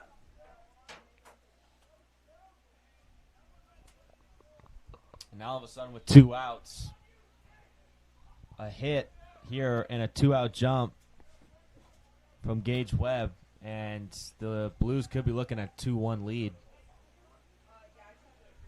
So the pressure increases for Murphy here. And Murphy out trying to work both sides of the brain here with a tying run at third and a go-ahead run now at second with 2 out. Kyle Becker, for the Blues fans, they know that he's due. Swung on, but was way late, sends it foul. Yeah, that's 3rd time through the order. Each time you get through the order, the more a hitter can see a pitcher, see that curveball that Murphy's been throwing more often, see that bite. How hard is it? What's the velocity? That fastball, it's all information.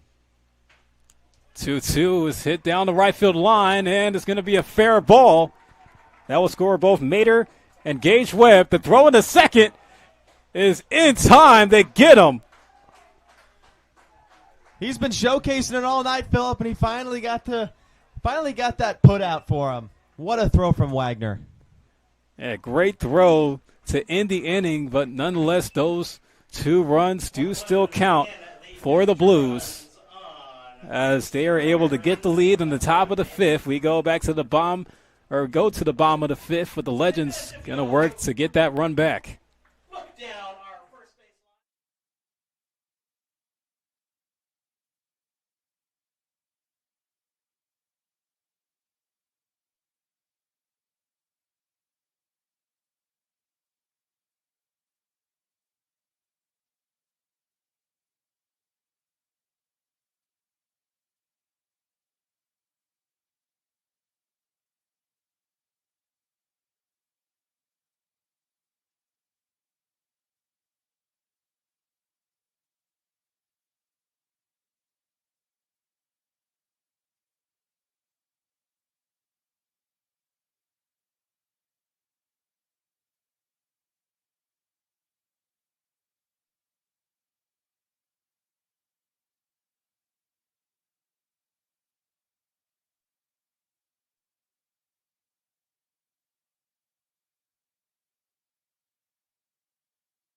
The Blues able to get 2 across on the top of the 5th as they now have the 2-1 lead over the Legends. That's going to be Jordan Medina to lead off. Going to take ball 1.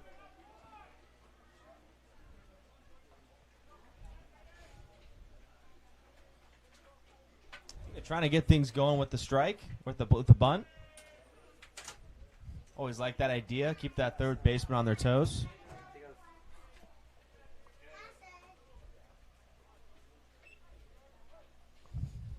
Yeah, Medina was able to reach on a walk and get a stolen bases last time at the plate in the 3rd.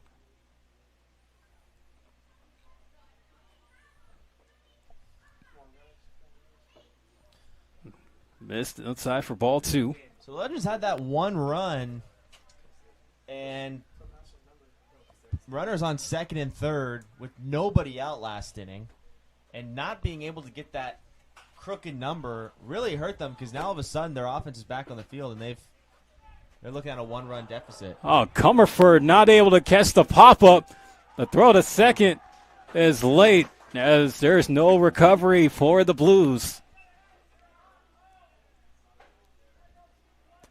And Comerford just got caught in the wind. Sun, yeah. Coach Valdez, the Legends' third base coach, he's kind of looking up too. He's got his shades on, but he's kind of looking up. Now batting left fielder number 33. And it can get tough. Bryce Padilla. Bryce Padilla's the new pitcher. The new arm now in for the Blues. It's Bryce Padilla. As Quincy Winkler's night is complete. Does leave with the team up. It's a good sign. Now pitching for the Blues, Bryce Padilla. Carlos Cruz-Mar back to the plate. So for 1 with a walk and a strikeout. Struck out looking in the 3rd inning. Now has a chance to turn his night around with the tying run at 2nd. Pitch misses high for ball 2. And for the 2nd straight inning, the Legends have the leadoff man aboard. Resulted in a run for the Legends this time around with the top of the order coming around. Hoping you can even this ball game up. Not like it broke Cruz-Mar's bat. Slow roller to second. But Murillo able to make the play.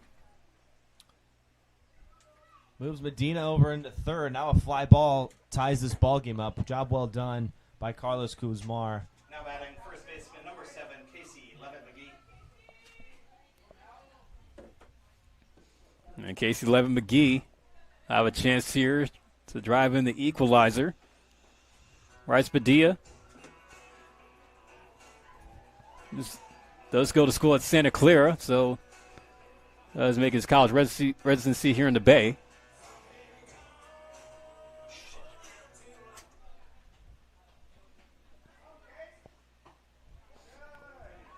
First pitch to him outside. 3rd straight at bat for McGee with the runner in scoring position. He came up with Kuzmar on 2nd, and then Medina his last at bat. He's getting Medina on 3rd this time around. It's the position you want your 3-hitter in. Those are your RBI guys, your big boppers, your extra base hits, the ones that really make pitchers hurt when they make mistakes, or defenses when they give up free passes. And for a strike on the corner to Levitt McGee. Yeah, that strike hurts because if you're McGee, you're thinking you should be up 3-0 right now. That fastball looked like it tailed a little extra outside. It's ball 3. Well, here's count is in favor for Levitt McGee. Sure, Medina is just itching to come in and score.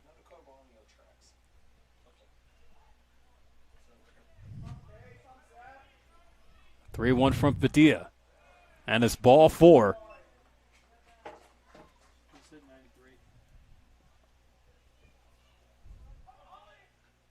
Now batting designated hitter number 20, Oliver Hogan. And that's 2 base on balls earned for Levitt McGee tonight. Menlo Park just still seeking that one big hit that they desperately want. This has been something they've been searching for to start the year too. And Hogan's kind of been the guy to do it. He hit a hard line out to short. And then a single again in the 4th. He's been the lone run scorer tonight for the Legends. Does have a home run on the summer. A big hack there, and it was fouled off the catcher, maybe, I think. Might have hit the home plate umpire. It hit someone because either the umpire needs a minute or he's giving Medora a second to wear off that sting.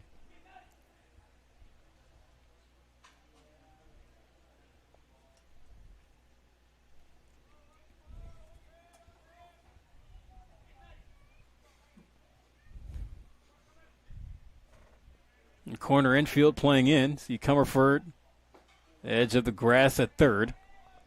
And misses for a ball at the hands of Padilla. That's nasty movement there. You're logging that if you're Hogan or even Wagner on deck.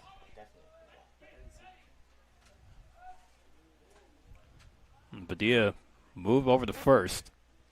They had McGee not only leaning towards second, but took at least a half step or a stride.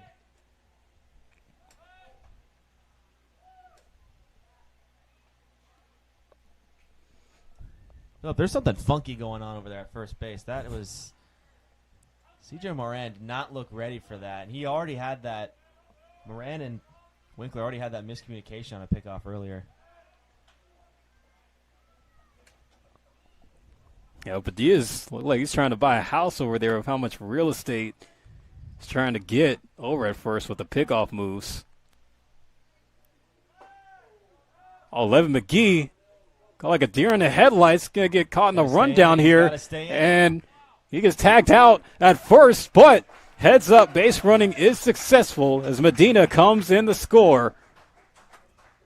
Beautifully executed there by McGee, stopping right in the middle of that base path, forcing the throw, and allowing Medina to get off third base enough to where when he can take off for home, that he has a good shot and puts too much pressure on Murillo. We did a good job fielding that ball on the steal attempt. I think we got some more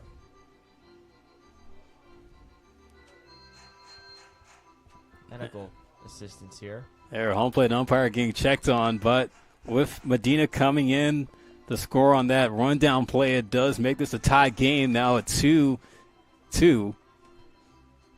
And you just talk about the Legends just wreaking havoc all night on the bases, Spencer. I mean, this is the way that they're going to try to get a win somehow, and it's working. Yeah, well, we've talked about it. The base running's been a huge plus for them. It's really been in against the Blues on the road trip this past weekend, and even especially tonight. And I think Sinzeri knew that he's been hunting too long for that big hit, and that's why it's been hard for him to get runs across. And so the base running is just going to have to score runs itself, and that's what that play was specifically designed for. That was McGee giving himself up and making Murillo decide, does he want to just force McGee back to first, or does he want to get the out, trade the out for a run? And McGee did a great job of staying in the pickle long enough to where Murillo, although he did make the throw, just really no chance of getting Medina at home. Just great execution and great job by Sinzeri to realize that was the right opportunity to pull that.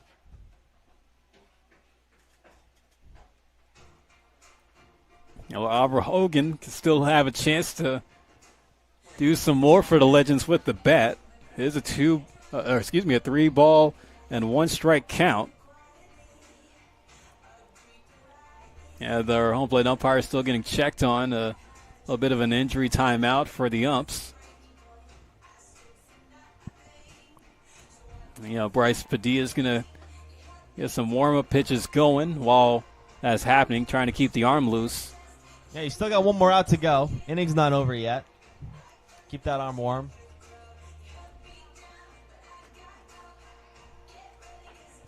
It did kind of spoil the outing for Quincy Winkler, though. He was dialed in tonight for the Blues. Yeah, but I think it's the error that Brendan Comerford made at the top of the inning that's really haunted the Blues to have this be a tie ball game. Yeah, it's really hard to – it puts a lot of pressure on your pitcher when you start the inning with the runner on second base and nobody out. Because even when you do record an out, like what they did with Kuzma, you get the runner on third. And then the walk, and you create more base runners. It gets chaotic. Hogan fouls off the 3-1 pitch, so the count goes full. You got a reliever coming into the game who's just trying to get his feet wet on the mound, get a groove going with his catcher. And he's putting hot water. Umpire's taking a beating tonight, Philip. Yeah, just getting shaken up in more ways than one, and hopefully he can stay in it. Trying to tighten that mask, I think. Yeah, looks like he's all right. We're good to go. Play ball. It looks like he has probably like a little wrist bandage on both of his arms. Yeah, good eye there. Fouled off by Hogan. Reminder to bring those foul balls back to the concession stand for a legendary prize. Yeah, we mentioned the Legends lineup was really making Winkler throw there. He finished 4 innings on 89 pitches. But Diaz going to make his 19th pitch here. And he makes it successful as he strikes out Hogan to retire the side. But the Legends are able to tie the game up on some base running abilities and some wins, as it's now a 2-2 game as we go to the 6th inning here in Palo Alto.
We're on the top of the 6th in a pretty good ball game here at Baylands Park in Palo Alto, California. 2-2 tie between the Blues and the Legends. A few defensive changes made and a change on the mound. The change on the mound with Tyler Toribio now coming in to pitch after Connor Murphy goes 5 innings strong. And then in right field is Aaron Lewis. And behind the plate at catcher will be Nick Madrigal. Yeah, Murphy, excellent job on the bump. He's going to sleep well tonight. As you mentioned, 5 strong innings with the 5 punch-outs. No walks. Critical. Walks have been a big problem for this Legends team throughout the first 4 games of the season. Just the 5 hits, and each hit he was able to really calm the storm. Just the 2 runs, but kind of softly hit a soft single and a soft singles, 2 soft singles last inning to end his night. Ground out over to short. Play made there for Tyler O'Toole. Retires Cesar Chavez. Yeah, but Connor Murphy, and you talk about the performance that he was able to put together. Definitely solid by the recent high school graduate, still trying to look for a place to play his college ball. And I'm sure after tonight, he's impressed a few people in the crowd. As you mentioned pregame, yeah, there's a couple scouts here, just keeping their eyes on the blue season. That's the other thing. Even if your team, even if the scouts came to see someone else, you put on a show like that, and all of a sudden, that scout's coming back with extra names on his scouting report. It just goes to show the old saying: you never know who's watching. Never know. Brendan Comerford has a double and a strikeout on the evening, 1 for 2. And a strikeout for the second time tonight as Toribio giving him some nasty work there for the second out. And he's picking up right where Murphy left him. Tyler Toribio, JUCO arm from College of San Mateo. Great program on the peninsula.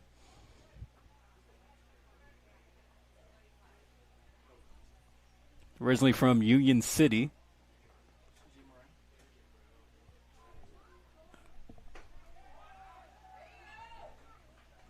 Gonna be C.J. Moran who looks at strike 1.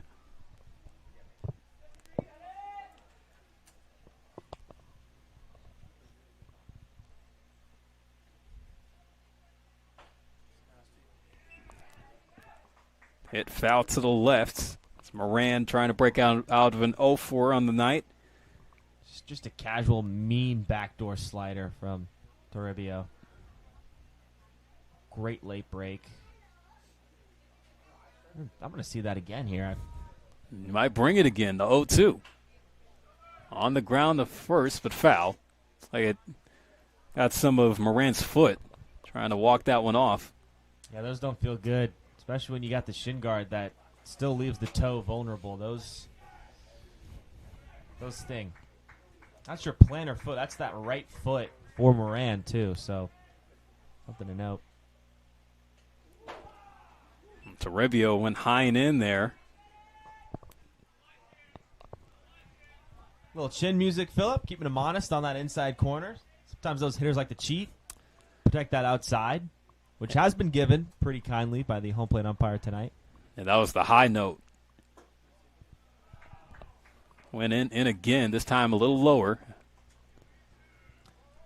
Yeah, start off with a couple backdoor sliders, now going back inside the hands with heat, kind of mixing up Moran's timing. I expect a backdoor slider here. 2-2. Moran with another life at the plate here.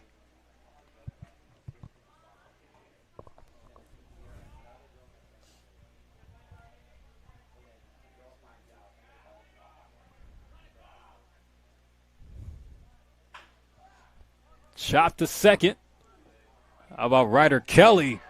He's been showing off the defense here tonight, Spencer. 3 up, 3 down, go the Blues. Tyler Toribio with a solid inning out the bullpen as we go to the bottom of the 6th. Still a 2-2 game as you're tuned in to Menlo Park Legends Baseball here on the Menlo Park Legends live stream network.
2-2 game here in Palo Alto. Bottom of the sixth with the legends coming up. The Aaron Lewis, Joaquin Stewart, and Ryder Kelly due up.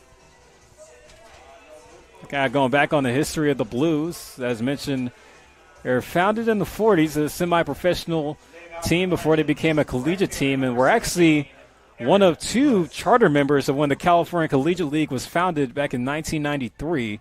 The other charter member being the Santa Barbara Foresters. That was way before the league began expanding to different markets. But the Blues are the OGs. Aaron Lewis, who came in substitution on defense in right field for Paul Wagner, get his first look at the plate. Spencer, Aaron Lewis had himself quite the first week of summer ball. Yeah, he had a happy trip to SLO. He played in just the one game, 3 for 5 and an RBI, and he was one of the 8 legends to record a stolen base that weekend as well. Terrific day at the plate. 3-hit game. You got to be feeling great. Padilla delivers that one. The Lewis was chopped over at third. Baltimore chop. A Comerford able to make the out. Yeah, Stewart could have made a picnic before that ball came down to him. That was straight in the ground, high chopper. Really tests the exchange skill set of an infielder when you have to make that. Kind of got to wait for that ball to get to you because you only have so much time before that player's going to, especially a lefty like Lewis, charge down the first baseline. First pitch outside to Joaquin Stewart for a strike. It's been a pitcher's outside corner tonight, Philip. Padilla, the sweeper there had Stewart chasing.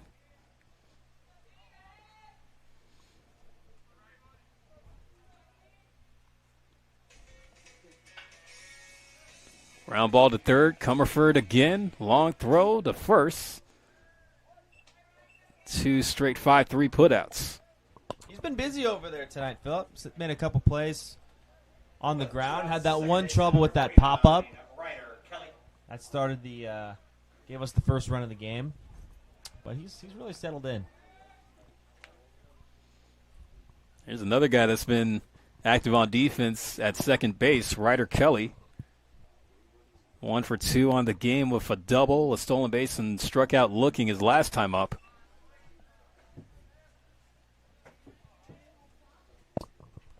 Really trying to get a 2-out rally here going. He's still coming off that strikeout with the runners in second and third. I tell you, Ryder Kelly, the way he swings, it feels like if he connects, that ball's going to go far. Like a trampoline bat. He puts everything into his swings.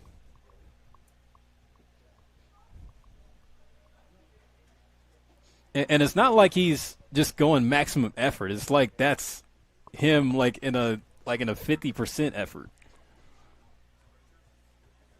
Yeah, very relaxed. I really love his rhythm when he's in the box. You kind of see him kind of get in his box, and he kind of wiggles those hands a bit. Not too violent.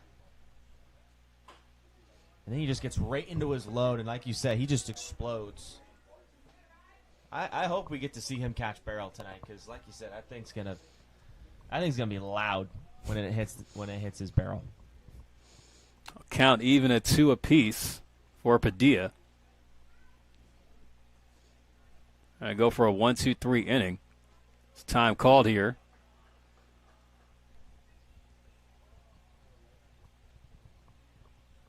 Own the box, Philip. Always own the box. 2-2 pitch. Ooh, breaking ball. Strike 3 is a late call by the home plate umpire. That's going to hype up the Blues dugout as this stays a tie ball game. So we go to the 7th, 2-2. We're going to see who is able to break the deadlock first when we come back.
Leading off for the Blues, right fielder, number 41, Mason. Made it to the seventh inning. Still a 2-2 game for both sides. Mason Ashlock, a Texas kid, will lead off for San Luis Obispo. He's 0 for 2 on the game.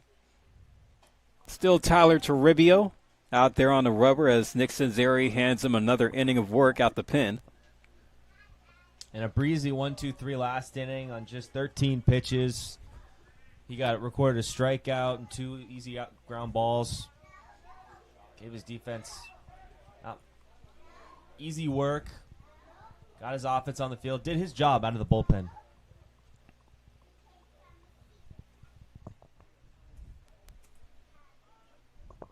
Two-0. Cross for strike one. Now the Blues, they've had a few major leaguers come through their team. Noble ones at that. Kyle Hendricks, pitched for the Cubs, was on that 2016 Cubs World Series team. Great career. You go a little bit more old school. Jim Longborg, pitched for the Red Sox during the 60s. Yeah, Cy Young winner. Hey, Dave. So we're going to erase the legends after. Longborg won the Cy Young American League in 67. Even some current guys like Brooks Lee on the Minnesota Twins. There's strike three. Ashlock goes down looking.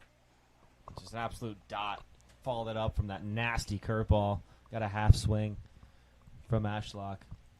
But yeah, Brooks Lee, young infielder, trying to make that name for himself. He's done a good job as a starter out there in Minnesota. Kind of a team trying to find their foundation, figure out what direction they're going. And he's a kid that's San Luis Obispo through and through, born and raised. Yeah. Went to college at Cal Poly, and his dad head coach at Cal Poly. Wow. Team playing in the Super Regionals. Oh yeah, Cal Poly had a good run Yeah, this season. Whereas it fell short.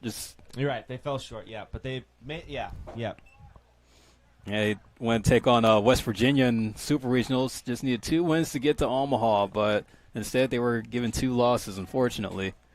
It's a really talented West Virginia team. Yeah. Yeah. A lot of favorites to look out for this year in the College World Series, I will say. Alabama, Oklahoma, West Virginia, Texas, North Carolina, Georgia, all have good shots of winning it this year. Of course, Troy, the Cinderella, the favorite. Always gotta love those Cinderellas. Someone's always gonna root for the Cinderellas. But it's tough to do that in any tournament, College World Series especially. It's been really ran. Champions have been really from that SEC conference. That's been a really competitive conference. We've talked about how the addition of Texas has just made it even more of a juggernaut.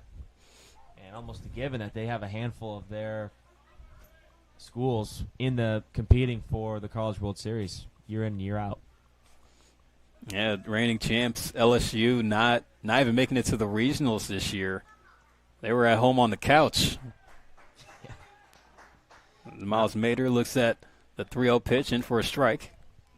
I believe UNC is the only reoccurring team in the last 2 or 3 years. Yeah, something like that. Something along those lines. You gotta love a good mix of schools out there.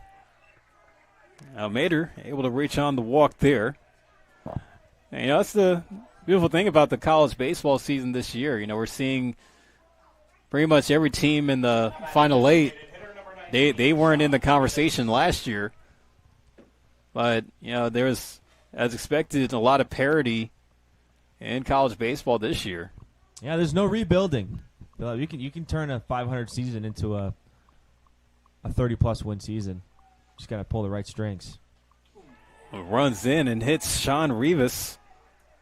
A hit by pitch. Someone owes Sean Rivas dinner. That is not an easy take one for the team. High heat up by the elbow tricep area. That's you take one for the team if it's coming off the back or maybe the hamstring or even the butt, but that's a team player right there, Sean Rivas. Yeah, well, the Blues trying to get that go-ahead run across as Mader is at second. It does still set up the double play chance for the Legends, and boy, would it be clutch if they were to get it. Ball one in the Gage Webb.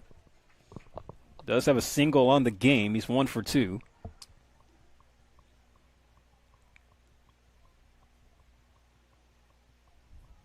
Toribio, double take at second, delivers home, and in for strike one.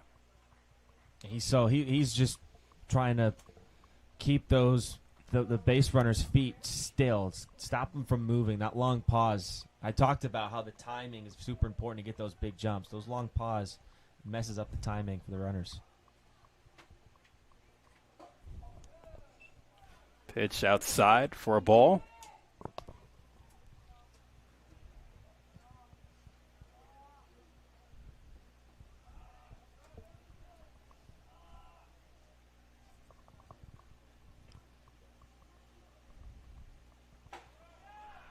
Backdoor throw to first. Oh, Magical went to Levin McGee, but Levin McGee was nowhere near the bag. Yeah, that's an aggressive play. I don't hate it, but you got to make sure you're on the same page if you're Madrigal and McGee. Because the worst thing you want to do is if that ball gets by McGee, I think you have a runner on third with Rivas and Medor's scoring. Swing and a miss by Gage Webb on the high pitch from Toribio. The count goes full. Yeah, I'm throwing that. I'm throwing that again. High heat, beat me, trust the defense.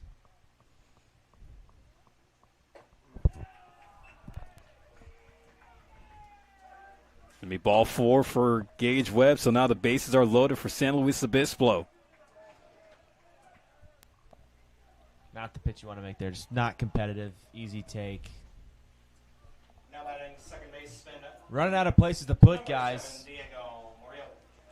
Huge spot here for SLO's second baseman and Diego Murillo. He's 0 for 2, so he's due. And he hasn't had a ball leave the infield yet. Hacks early at the first pitch, but a foul ball. Big first pitch to get ahead. Don't want to fall behind and have to work your way back with the bases loaded and just one out. And then the top of the order coming up for the Blues. Stay ahead here. Off speed by Toribio for strike 2. That outside corner has been open. It's been 7-11. It's been open all night. Ground ball to third. Stewart goes home with it. They'll get the out there.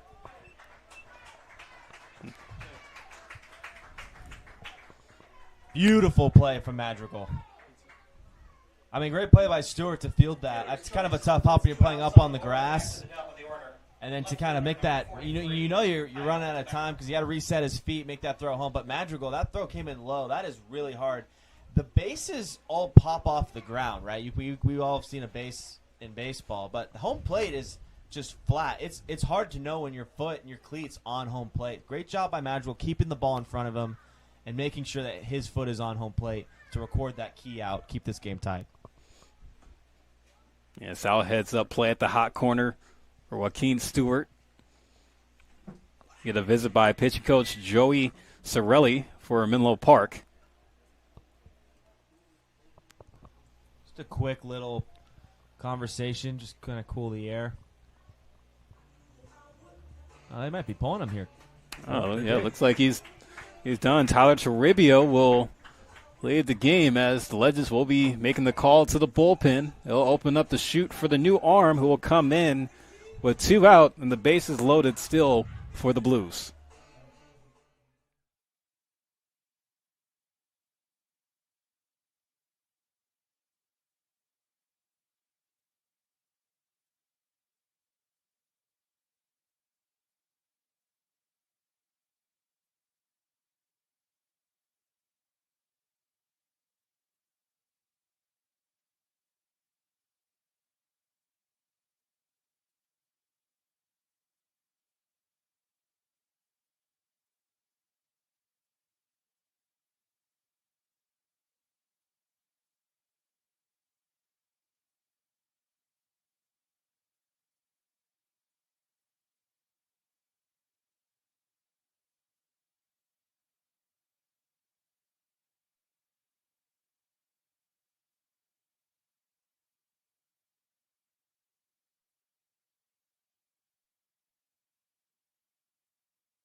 Nick Sanzeri will call on the southpaw for a lefty-on-lefty matchup with Kyle Becker coming up to hit for the Blues, as it's going to be Christian Duarte coming in for the Legends, 6'6", 225 from San Jose, but pitches at school at Santa Clara.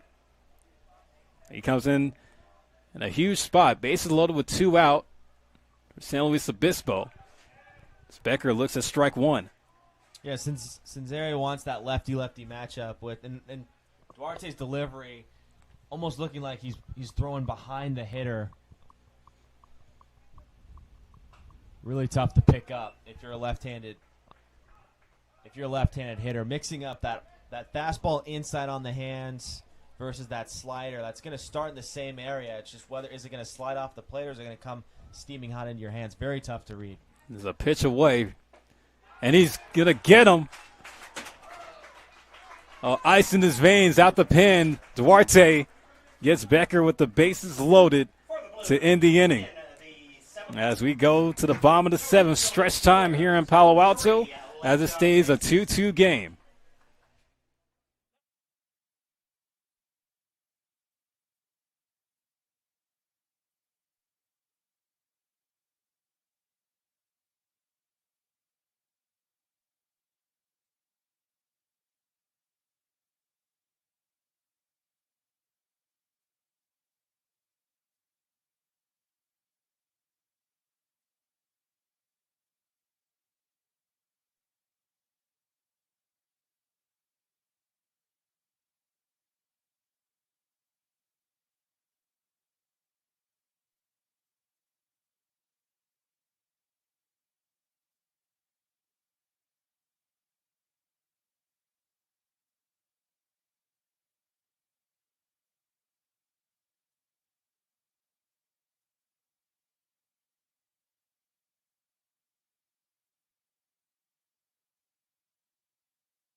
Beautiful night here in Palo Alto as the lights come into effect.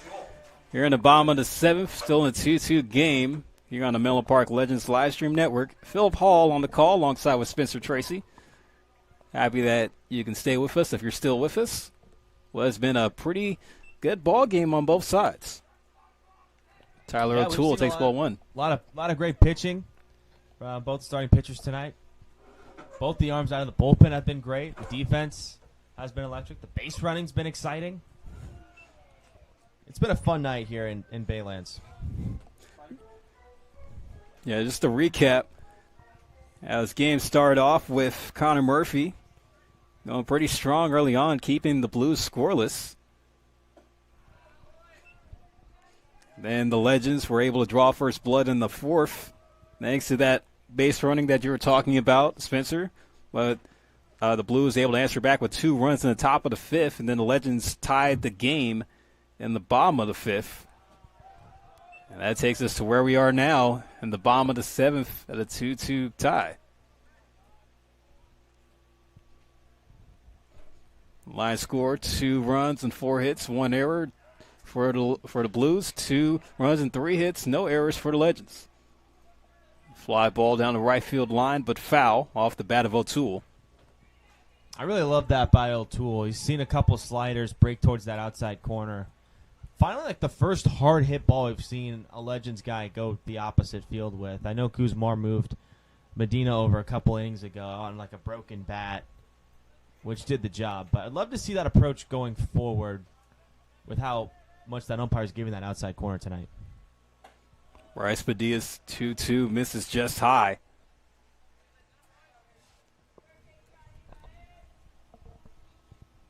Toll has struck out and reached on a fielder's choice in this game so far. He'll strike out again. That's 2 times now that O'Toole has gone down via the K.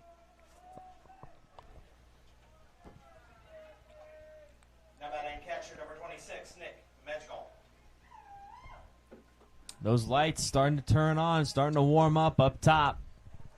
Starting to get to playing under the lights. Every player loves playing under the lights. It's a special moment. Almost reminds you of pro ball, college ball, playing some meaningful baseball.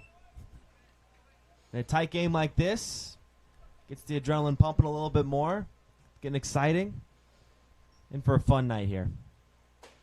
Nick Madrigal, who will get his first AB on the night after he substituted defensively for Will Robbins behind the plate at catcher to head 2-0. Yeah, you're absolutely right, Spencer. You know, night games always fun during the summer, especially with the kids out of school.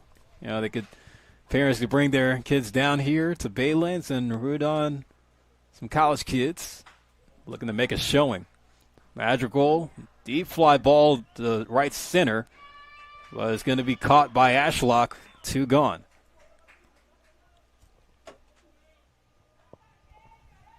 Back to the top of the order, center fielder number 1, Jordan Medina. We mentioned Padina, who had an unfortunate welcome with a leadoff error that resulted in the tying run to start the 5th. Ever since then, it's been pretty smooth sailing. He's only allowed 1 free pass to Levitt McGee. But after that, he's retired 6 straight now, Philip. He is rolling. Yeah, they're on to pick up where Quincy Winkler left off. Absolutely. Yeah, we saw Winkler pitch a few scoreless frames himself.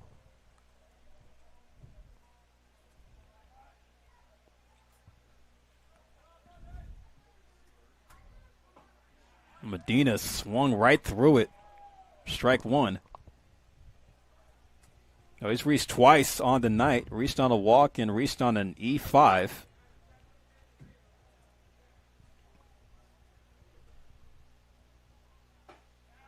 Two one from Padilla. Just runs a little bit in. It's a good take. Medina has put together a couple really good at-bats. Really showcasing his vision and his awareness at the strike zone tonight. It's ball 4. Medina able to work another free pass.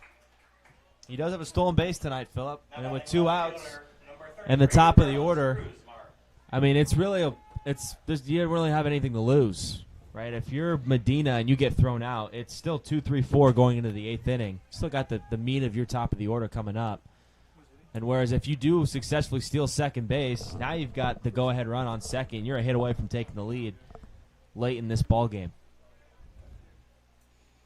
There's Carlos Cruz-Mar.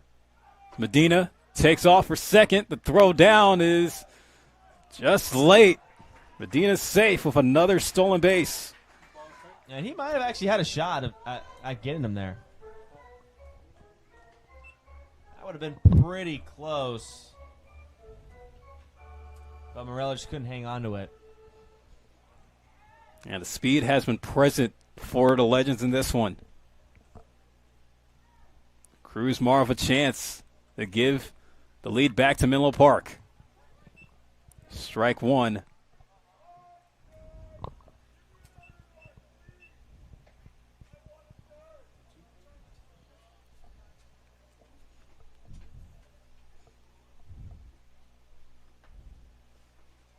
Excuse me, count is actually at 0-2. Make that now 1-2. Diaz Previous spinning that slider. It's almost been nothing but sliders in this inning, Philip.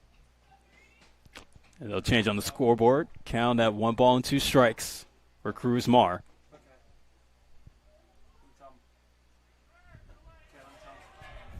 And Medina, like he thought about trying to go for third there.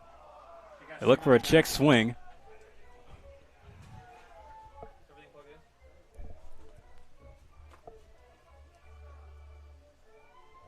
Nate, can you check real quick? Or, you know what? Henry. Right here. 2-2, Cruz-Mar. Can you check the stream real quick on YouTube? Excellent take. Stream on YouTube. All right. That was a ballsy take by Kuzmar. Maybe a little up. Looked like it got enough of that outside corner. Regardless, great take. Payoff. Padilla blows him away. Another chance backfires for the Legends as they leave a runner on in the 7th, as this game remains knotted up at 2 as we go to the 8th here in Palo Alto. You're tuned in to Menlo Park Legends Baseball on the Menlo Park Legends live stream network.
Oh, folks, we've had a steady pace here as we get into the later innings.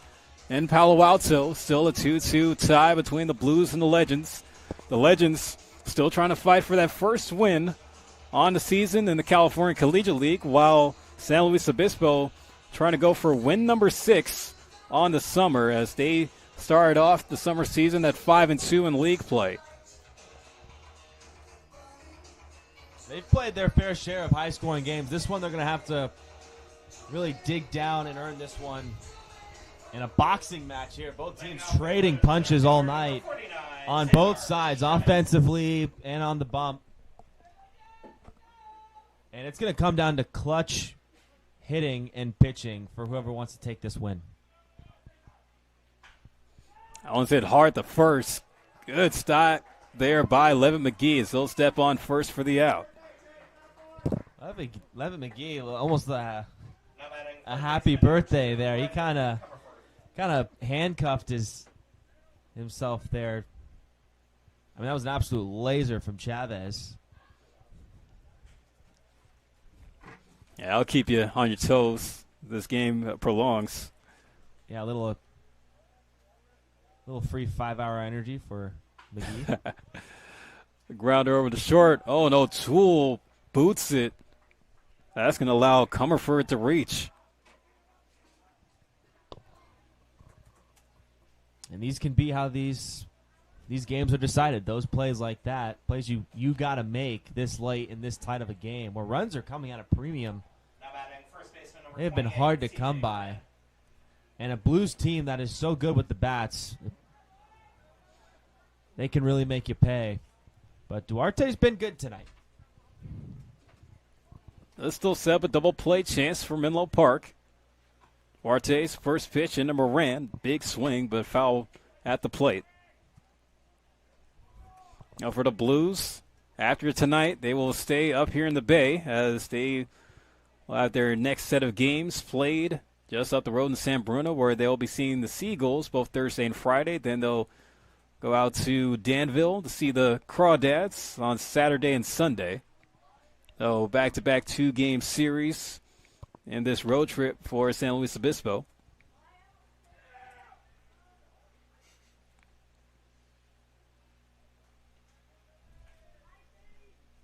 One from Duarte. Swung on, fouled into the parking lot to the left. Ball and 2 strikes. And for the Legends, after tonight, as mentioned, they will see the Crawdads tomorrow in Danville, and then they'll follow that up with a 2-game set on the road in the North Bay at Sonoma. See the Stompers.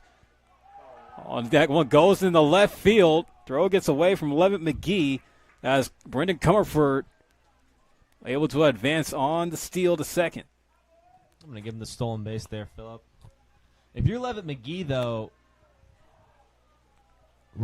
Comerford was going on movement. So once Duarte lifts his leg, he's going, and whether it's a pickoff or not, and he's just going to bet on his legs to beat the throw to second base. McGee's got to read that and almost take a few steps towards Duarte, and then after that, it just becomes quick hands and trying to make a good throw to second.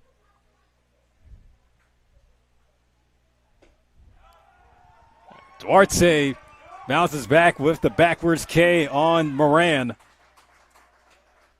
There's 2 away. It's a big strikeout there. 2 outs now.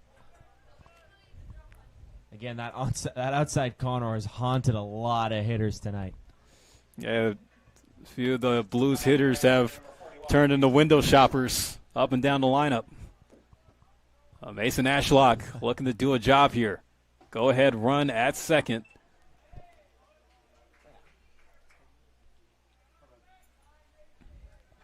Now Ashlock went down looking his last time up in the 7th. He's 0 for 3 on the game.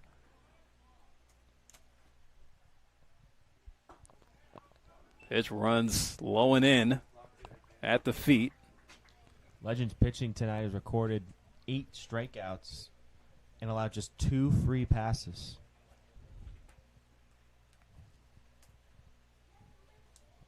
They have definitely won that ratio tonight, which is a reason why they've held the Blues to just 2 runs. Duarte behind at 2 balls and no strikes to Ashlock. And time gets called. Now Duarte trying to keep a close eye on Comerford.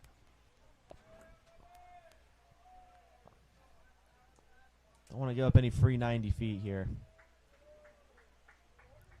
Comerford trying to take a big lead there, even on the secondary. Duarte behind at 3-0. Let's see if Ashlock gets the green light with 2 away. First base is still open there.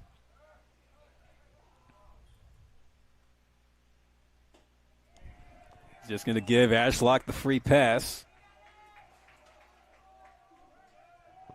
No harm, though.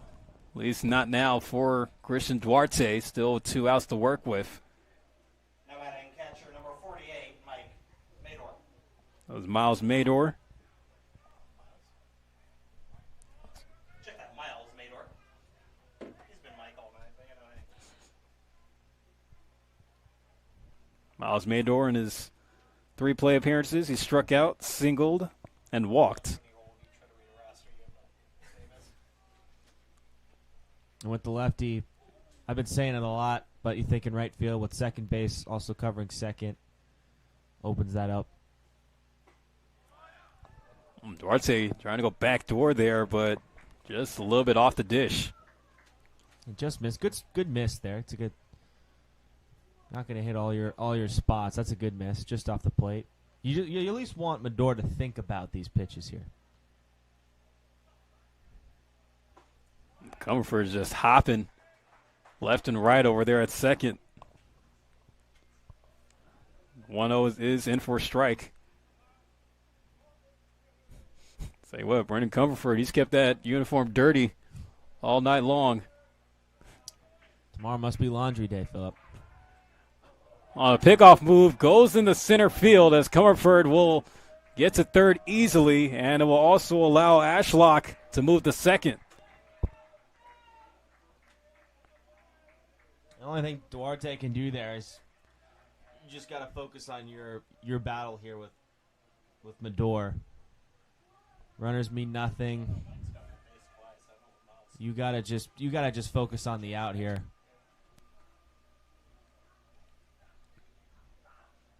A little costly there, as now it makes the job a little bit more easier for Miles Mador to give the Blues the lead.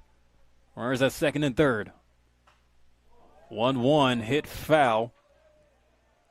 Reminder to bring those foul balls back for a Legends prize at the concession stand. They talk about trying to have ice water in your veins here. Christian Duarte ahead at 1 ball and 2 strikes. And this is the moment I'm talking about. This game is going to be won by clutch pitching and clutch hitting. And here you have Mador, a clutch at bat, facing Duarte, a clutch opportunity on the bump. Big pitch coming up. 1-2 hit hard down the left field line, way foul into the Blues bullpen.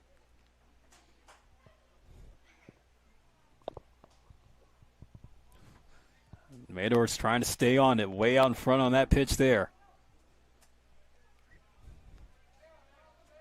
Going to try again. Duarte looking in the Madrigal for the sign. The 1-2. This low goes to 2-2 now. Yeah, ahead of the count, he had some pitches to play with if you wanted to try and get Mador to fish. Defense is pretty straight up. You've got Medina playing a little, about 5 feet to the left. Otherwise, pretty straight up. Mador barely gets a piece there to stay alive. Yeah, he's really on that fastball inside. You gotta wonder if he goes back to the backdoor slider or if he comes in with the slider. This is where baseball becomes a chess match. Deuce is wild. 2 on, 2 out, 2-2 count. Wow, Duarte doesn't get the call he wanted. Yeah, it's the right idea. Got to tip your cap to Mador. He took the gamble on the take, and you won it. Now it becomes a duel between Duarte and Mador. Crowd anticipating the big pitch here.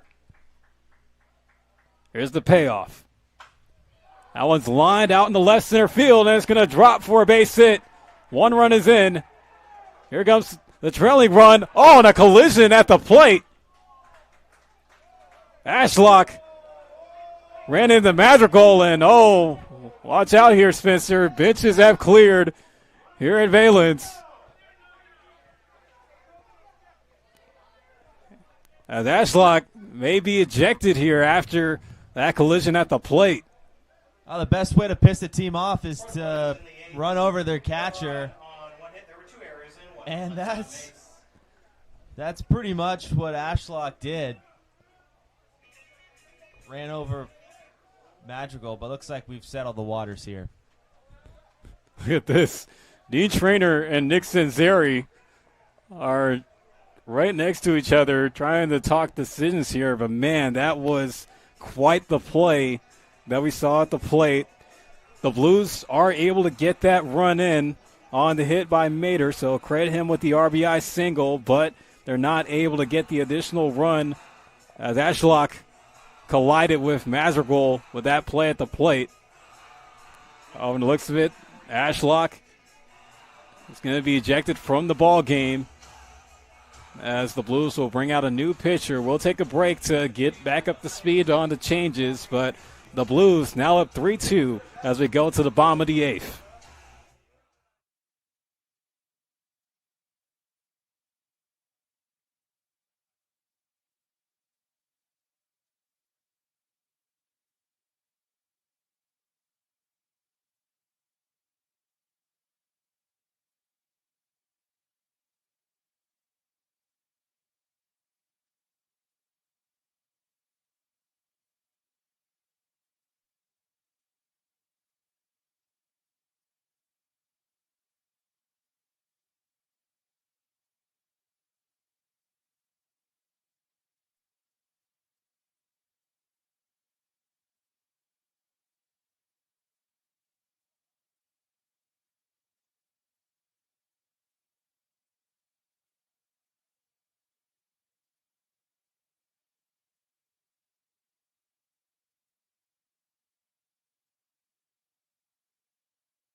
Bit of a scrappy ending to the top of the 8th there, Spencer, as Mason Ashlock. So apologies on my end. Apparently, we thought it was going to be an ejection because Ashlock collided with Nick Madrigal at the plate, but apparently he's still in the game in right field.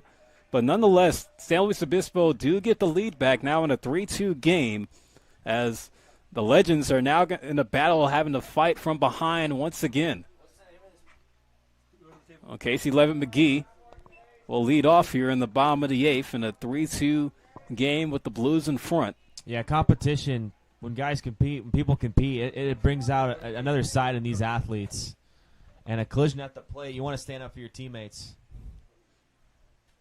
Yeah, it was a bit of a knockdown that Nick Madrigal took, and, it's one of the toughest jobs as a catcher. Of course, if you're a base runner colliding in at home plate, as we all know, Spencer, that rule has been outlawed in the game of baseball in this day and age. But, man, sometimes you just have those situations where some guys get over their heads to think that's something okay to do. Right, it's a dangerous play for the catcher because you got him just kind of sitting there, and the runner just has got full speed rounding third, just going right into the catcher. Luckily, not a very violent play at the plate, but it is a dangerous play in baseball. Levitt McGee gets smoked there.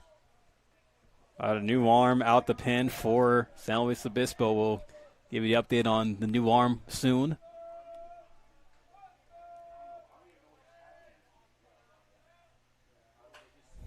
Swung on and fouled. I feel like if you're the Legends, that kind of gives you a little bit more fight.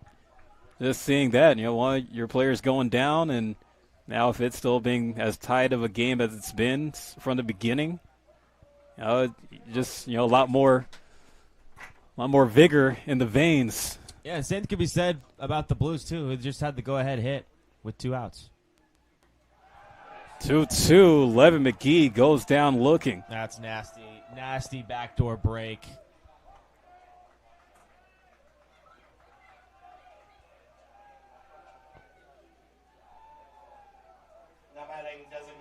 Tough pill to swallow for McGee, especially to start this inning. You can hear how rowdy the Blues dugout is right now. They want this game.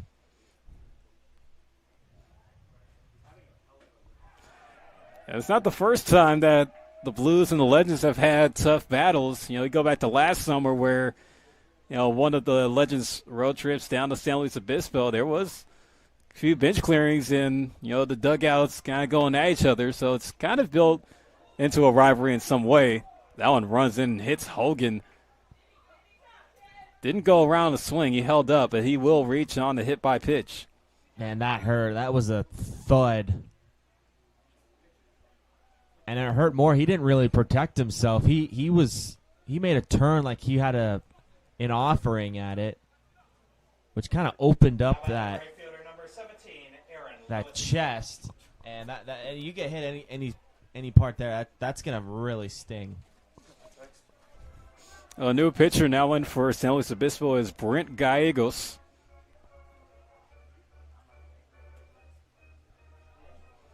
We've seen solid performances by Quincy Winkler and Bryce Padilla on the mound for San Luis Obispo, but it just all comes down on who's going to keep the Blues in front to finish this game. On the mound for the Blues, Brent Gallegos. Brent Gallegos, a JUCO arm out of Butte College, far north California, product out of Yuba City. That pitch is low. That's taken over second is Hogan, and he is out. Who's up right now? Lewis. Beautiful job to stay with it. It was Medor. And then to just fire it across the diamond. Great tag by Gage Webb. That's a big 90 feet there. I think Cinzeri's a little hot that I think he thought McGee missed the bat because the throw did take Webb to the other side towards center field, almost right center, opening that inside part of the bag for McGee. The throw definitely beat him, which I think triggered the out call, but did the tag beat him?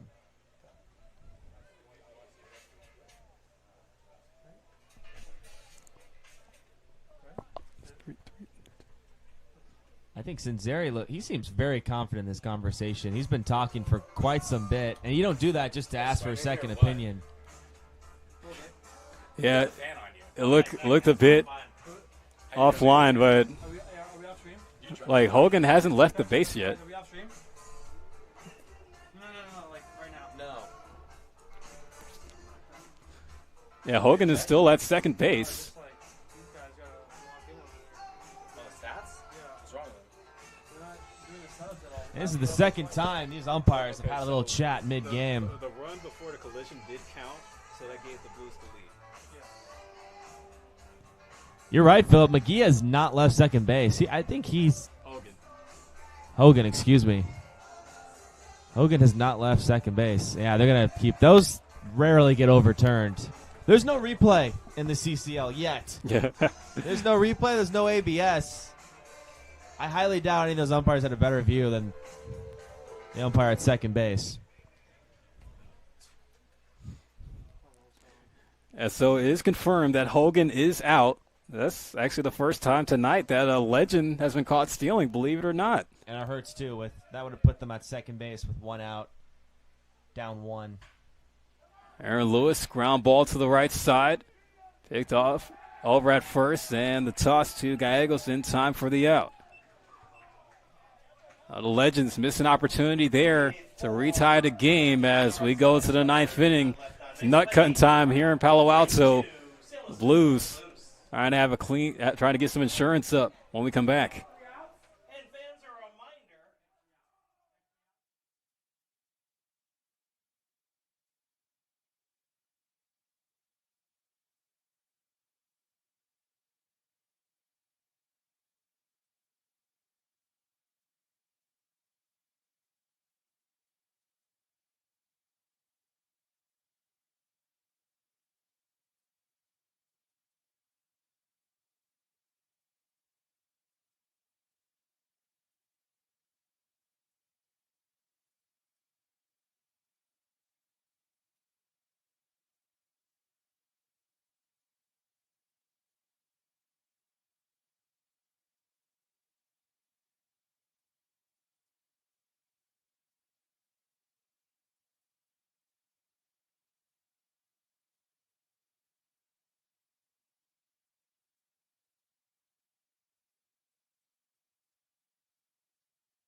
Made it to the ninth inning, folks. San Luis Obispo trying to get some insurance here. Sean Rivas will lead off for the Blues in a 3-2 game with the Blues in front, trying to go for win number 6 on the summer. Christian Duarte still out on the rubber, trying to hold it down and get the Legends to the bottom of the ninth, still this being a one-run game. Rivas still yet to put a ball in play today. Been sat down to the strikeout twice and took one for the team with the hit by pitch. What's that pitch?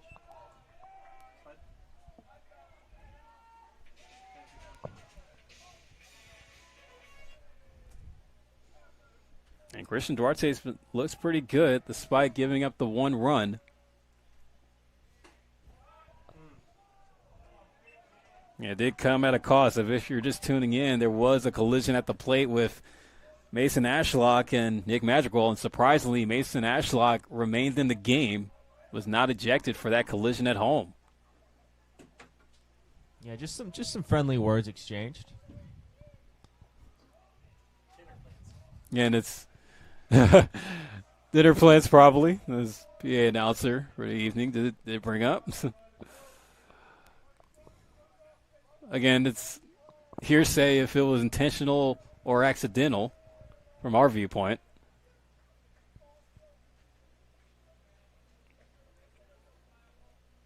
Just kind of part of the play, right? You have a guy who's trying to score. The catcher's right in that running lane, so it's almost like a domino effect. The run over kind of.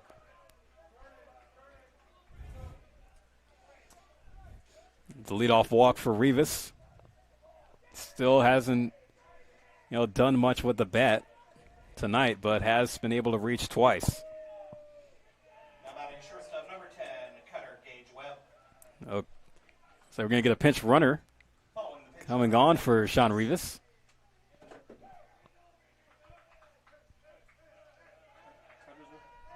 in Cutter? Cutter Gage Webb at the plate. A little speed out for the Blues as that one goes through the legs of Madrigal to the backstop. Now the Blues have something cooking here, trying to get a cushion for Brent Gallegos if he does come out for the ninth inning. The Legends have played such a clean game up until these last two innings. We saw the error pickoff move advance two guys into scoring position, which one of them ended up coming across to score. And now the wild pitch, more free 90 feet.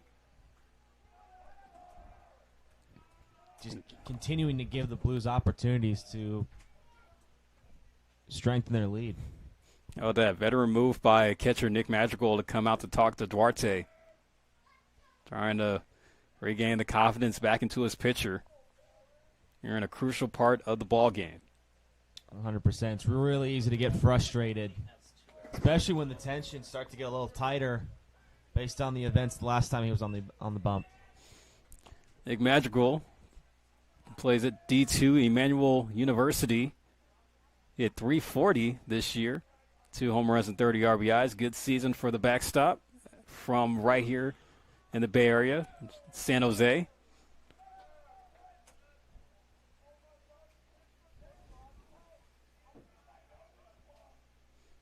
It's 3-0 on Gage Webb.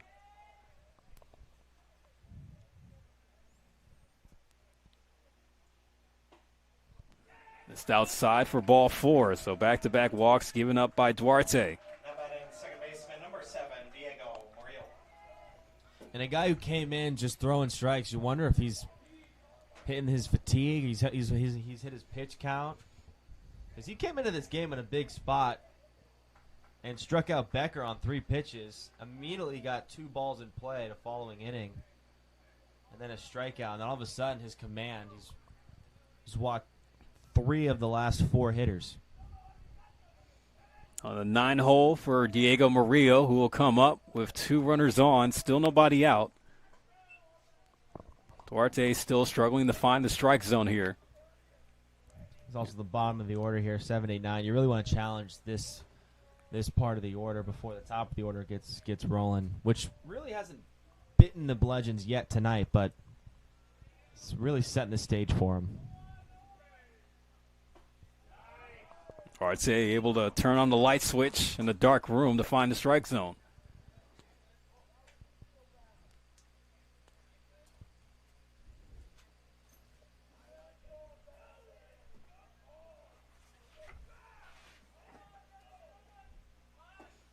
Murillo showed bunt there.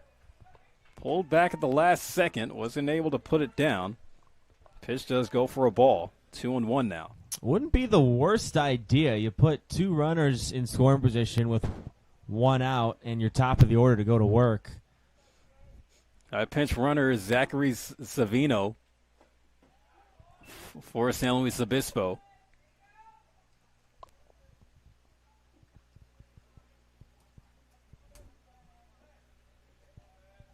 With 2 strikes, Murillo's definitely swinging the bat here, trying to make something happen.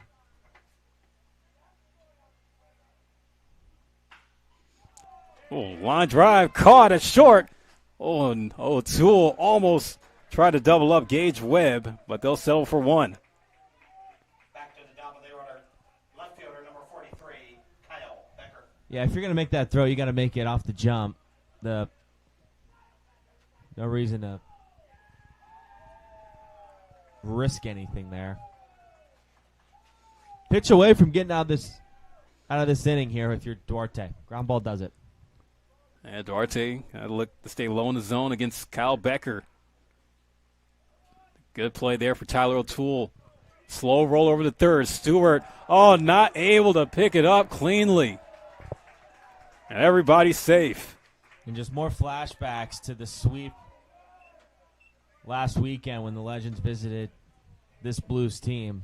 Starting to get a little sloppy here in these last two innings. Now batting center fielder number 49, Cesar Chavez.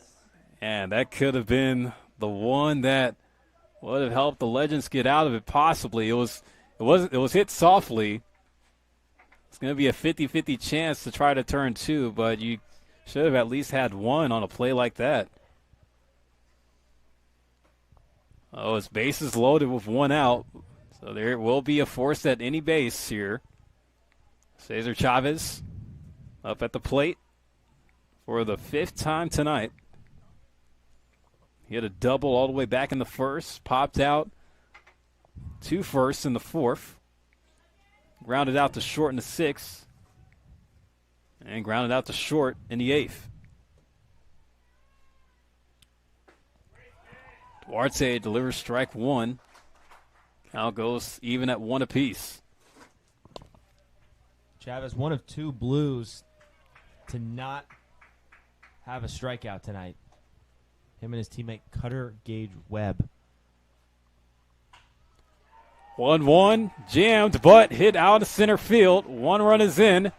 Here comes another, and the Blues tack on 2 more. Cesar Chavez comes through to now make it a 5-2 game. And that's what good teams do. They make these mistakes pay, and they make them hurt. And there's a little extra lemon juice on that wound when it comes in a 1-run game in the 9th inning. Now batting third baseman number 2, Brendan Comerford. Yeah, that doesn't help the cause for the Legends to try to keep this game close. Christian Duarte having to do a little bit more heavy lifting here.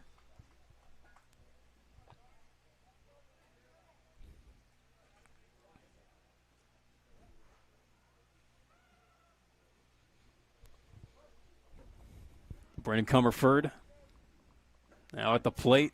Miss low.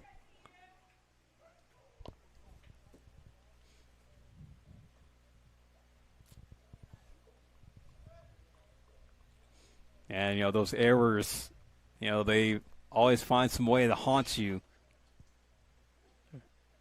Or Joaquin Stewart, who's made some nice plays in the field, kicking himself, just knowing that it was a play that could have been made on the ground ball that was hit to him. Now 3 errors mounted up for the Legends tonight. Down to third base line, but foul. Your job's not finished, Duarte. You still want to get your team back in the dugout with the smallest deficit to overcome, and with these last 3 outs in this next half inning. And we've seen this Legends team come back from higher leads. With a 12-5 deficit against the Seagulls just last week. Yeah, that's right. That game ended up with the Legends just falling 1 run short of sending it to extra innings. Compared to, what was it, a 7-run lead compared to just a 3-run lead. Not a tall mountain to climb. No, not at all. To say that Comerford went around on the swing, and Comerford being a little animated there. He's going to go down on strikes for the 2nd out, but man, he had a few words to say to the home plate umpire. He got his money's worth there almost. Looked like he almost swiped the umpire's hand on his way back. Sometimes when the umpire kind of lets a player go on like that, or a coach, it almost is because they know they're wrong and they feel like they've earned this mouthful. even This is not the first. That was not the first conversation Comerford's had with the home plate umpire. No, not at all. Even in summer ball, you could find some Bush League moments. Well, C.J. Moran will come up, 2 gone. Still runners at first and second.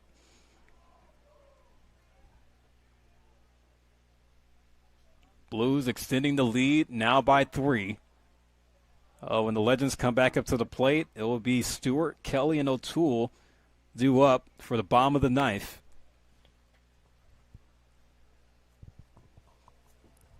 Joaquin Stewart with a chance to redeem himself at the plate when the sides change. Yeah, baseball's funny how that works. You know, you get subbed in the game, the ball always finds you.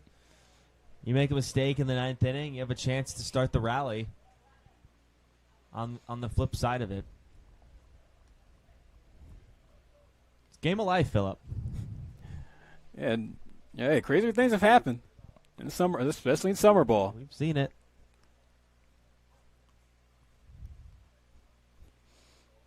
Moran will get back in the left-handed batter's box. Lefty-on-lefty matchup here. Fouls off the first pitch. Nice first pitch strike there for Duarte. You've got the advantage here on the lefty-lefty matchup. You faced Moran last inning and struck him out looking on 4 pitches. 0-1, fouled again.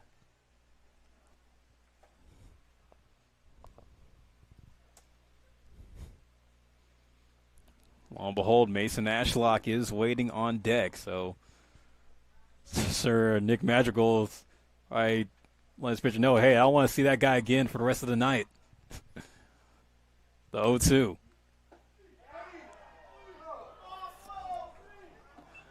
Well, the crowd will tell you what their thoughts were on that pitch there. That outside corner, I've mentioned it multiple times. It's been open all night. That one maybe just missed the plate or just a little outside for the home plate umpire, I guess. It's popped up behind the plate. Madrigal and have to watch that one sail into the seats. I'm going right back to that outside corner again. Press backs for that foul ball. Miranda's concession stand tonight.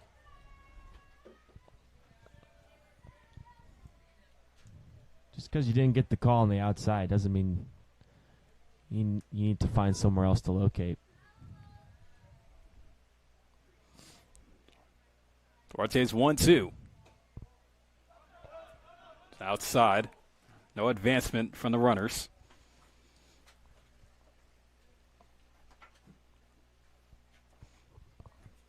And C.J. Moran is 0 for 4 on the game. Trying to see if he can add on some more insurance for the Blues before they try to go for 3 outs to get their 6th win on the summer. The 2-2. It's a breaking pitch, but fouled again. So Moran trying to make this a battle. And that's the difference of the second at-bat versus the same arm is you get sat down looking on 4 pitches, and now he's really battling here with pitch number 7. If they run out of the field, that's what they're going to do. Okay. They got to spin and then run in opposite directions around the bases, and you're going to count down from 10. Okay. Get the spin. Moran, like a cat out there, trying to keep his 9 lives.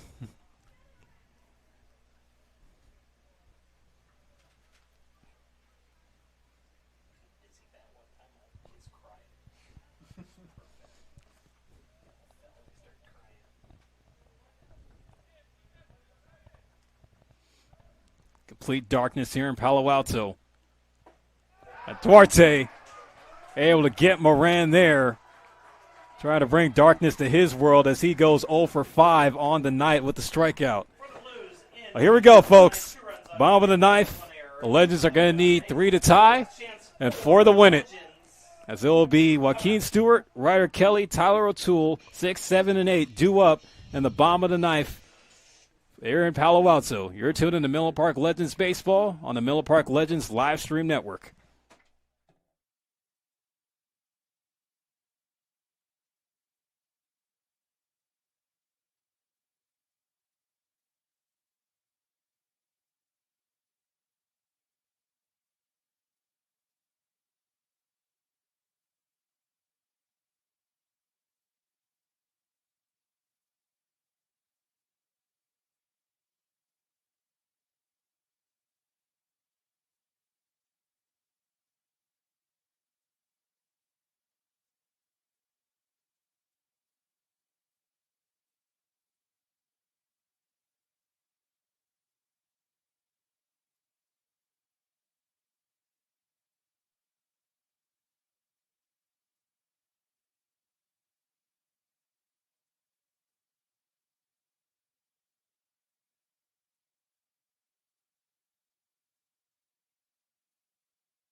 Here we are in the bottom of the ninth, folks. The Legends trying to get 3 to tie or 4 to win as Joaquin Stewart will lead off. Strike one. In from the new arm and Chance Jaso. This is a save situation as Chance Jaso, the JUCO product from College of the Sequoias, trying to get the 3 outs to get the Blues to 6-2 to open up the CCL 2026 season. Are already ahead against Stewart at 0-2. Yeah, 3-1 lead. You want to make the Legends earn this. That's kind of how that rally started last week. That big 7-run comeback, almost comeback, against the Seagulls. Started with a lot of walks, a lot of free passes. You want to make them earn it. The 0-2. Missed low for a ball. And Jaso out of Visalia. So rising junior, still looking for a 4-year home after wrapping up his JUCO career at College of the Sequoias. Call strike 3 on the outside part. Stewart gives a nasty look to the home plate umpire. That is not the way they were hoping to start the bottom of the ninth. Yeah, never fun when you feel like you only went up to the plate with 2 strikes. And you get that tough call, but no ABS in the CCL, Philip. Yeah, haven't had the advancement of technology in baseball down to the summer leagues yet. Ryder Kelly buckled the knees there on the pitch inside. Trying to avoid the hat trick. Striking out his last 2 plate appearances.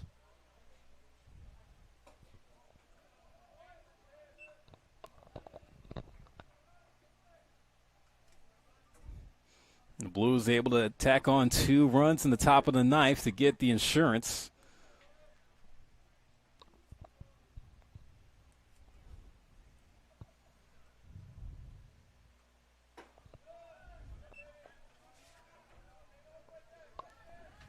Kelly in the driver's seat at 3-0. And Tyler O'Toole waiting on deck.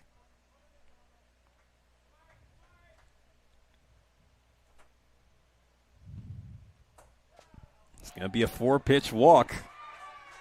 Kelly will reach, and he does have a stolen base on the night, so could be a chance for the Legends to get aggressive here. You want to be careful because the Blues don't value Kelly really as a base runner. If he scores, you're still up 2. So advancing to second, yes, it avoids the game-ending double play. But also Medora just hosed McGee at second base just an inning ago too. So definitely keep that in mind. Big hack by O'Toole. Misses for strike 1.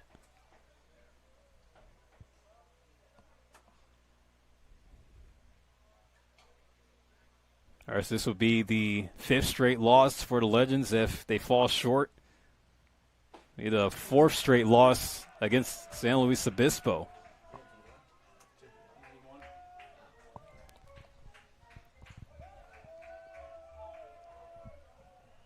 And this is what you wanted Jaso to do. Fill that strike zone. 3 pitches, 3 problems for O'Toole. There's now 2 gone. The last chance for Menlo Park will be Nick Madrigal. With 2 outs, catcher, number 26, Nick Madrigal.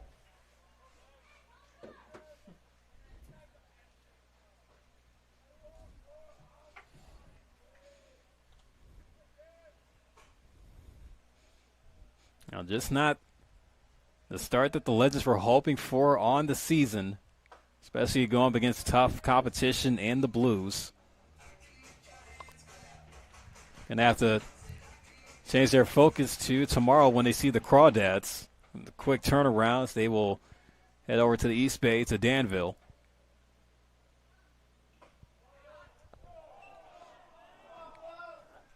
Then for a strike to Madrigal.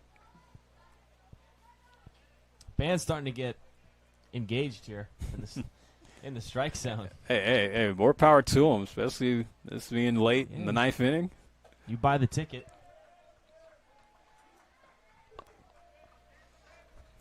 As my grandmother would say, God bless them. If you're Madrigal, your goal, just don't be the guy who ends the game. Pass it on to the next guy, then hopefully you kind of keep that chain going. Big hack there for Madrigal, but not able to do much. Legends now down to their final strike.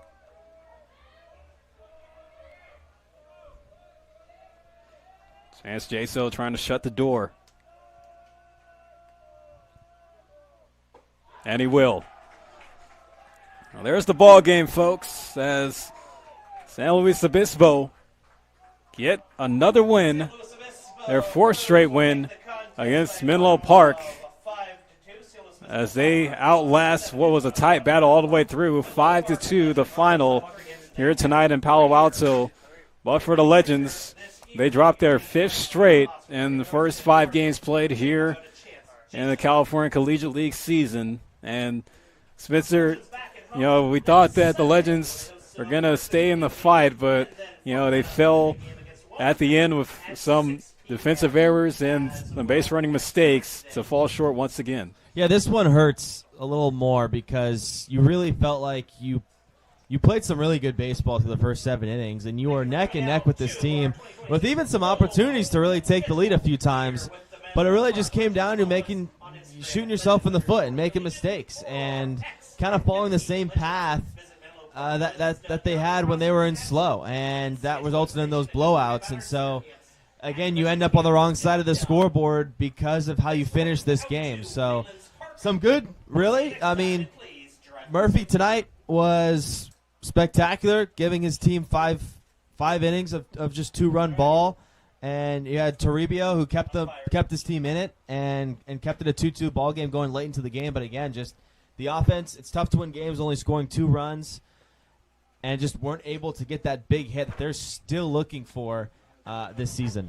And the Legends, they left 9 runners on base for the game, and really just came down to them just not executing with runners in scoring position, at least for the times when they had the opportunities to, even with the 2 runs they put up. But you feel more for the pitchers, especially with the start that Connor Murphy had out there on the mound, with him dealing and trying to wait for the run support to come. Eventually, it came kind of close to the end when Nick Sanzeri gave him the hook. But for the Blues, it was just all about the timely hits.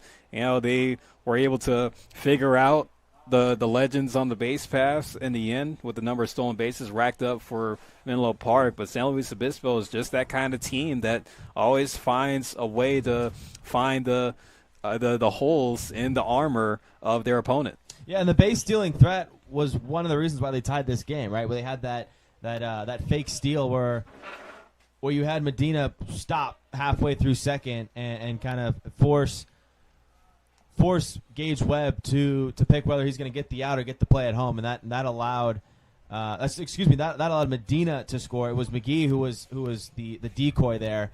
But that just kind of shows you where this offense is right now, searching for that big hit. Too many guys left on base. But then at the same time, credit the Blues, because that's exactly what they did in this game. They did it twice in back-to-back plate appearance. You had Comerford in a tie game with 2 outs. Mador in a tie game with 2 outs in the 8th inning, and he had a long 8-pitch at-bat where on the 8th pitch, after fouling off 2 extra pitches with 2 strikes, lines one up the middle and gets the go-ahead run home. And then again, back in the 9th inning, you had Chavez just nothing special, just missed the barrel, but put it right up the middle, put the ball in play, and found some grass in center field for 2 easy runs to score. And just like that, you have a 3-run lead. It just came down to winning the big moments, and the Blues did that more often than the Legends did. Yeah, and overall in these 4 games played between each other, the Blues outscored the Legends 28-6, and that run differential there just kind of goes to show like the struggles that the Legends have had at the plate to open up the summer. Yeah, it comes down to the things that we were talking about. I think the pitching was a lot better tonight, right? You do give up the 5 runs, and you probably could have kept that down to even 2 or 3 maybe because of the pitching. But I think the offense is really just the head scratcher here because you run so well. We've every time these guys we read out the lineups, you break down beautifully how much these guys have thrived at the collegiate level, whether it is at a JUCO like Ohlone, or if it's at the D1, D2, D3, NAI level. Like, these guys are hitting the ball. It just hasn't translated to the CCL yet, and I think that's just really been frustrating because this team is better than what they've put on paper these first 5 games of the season.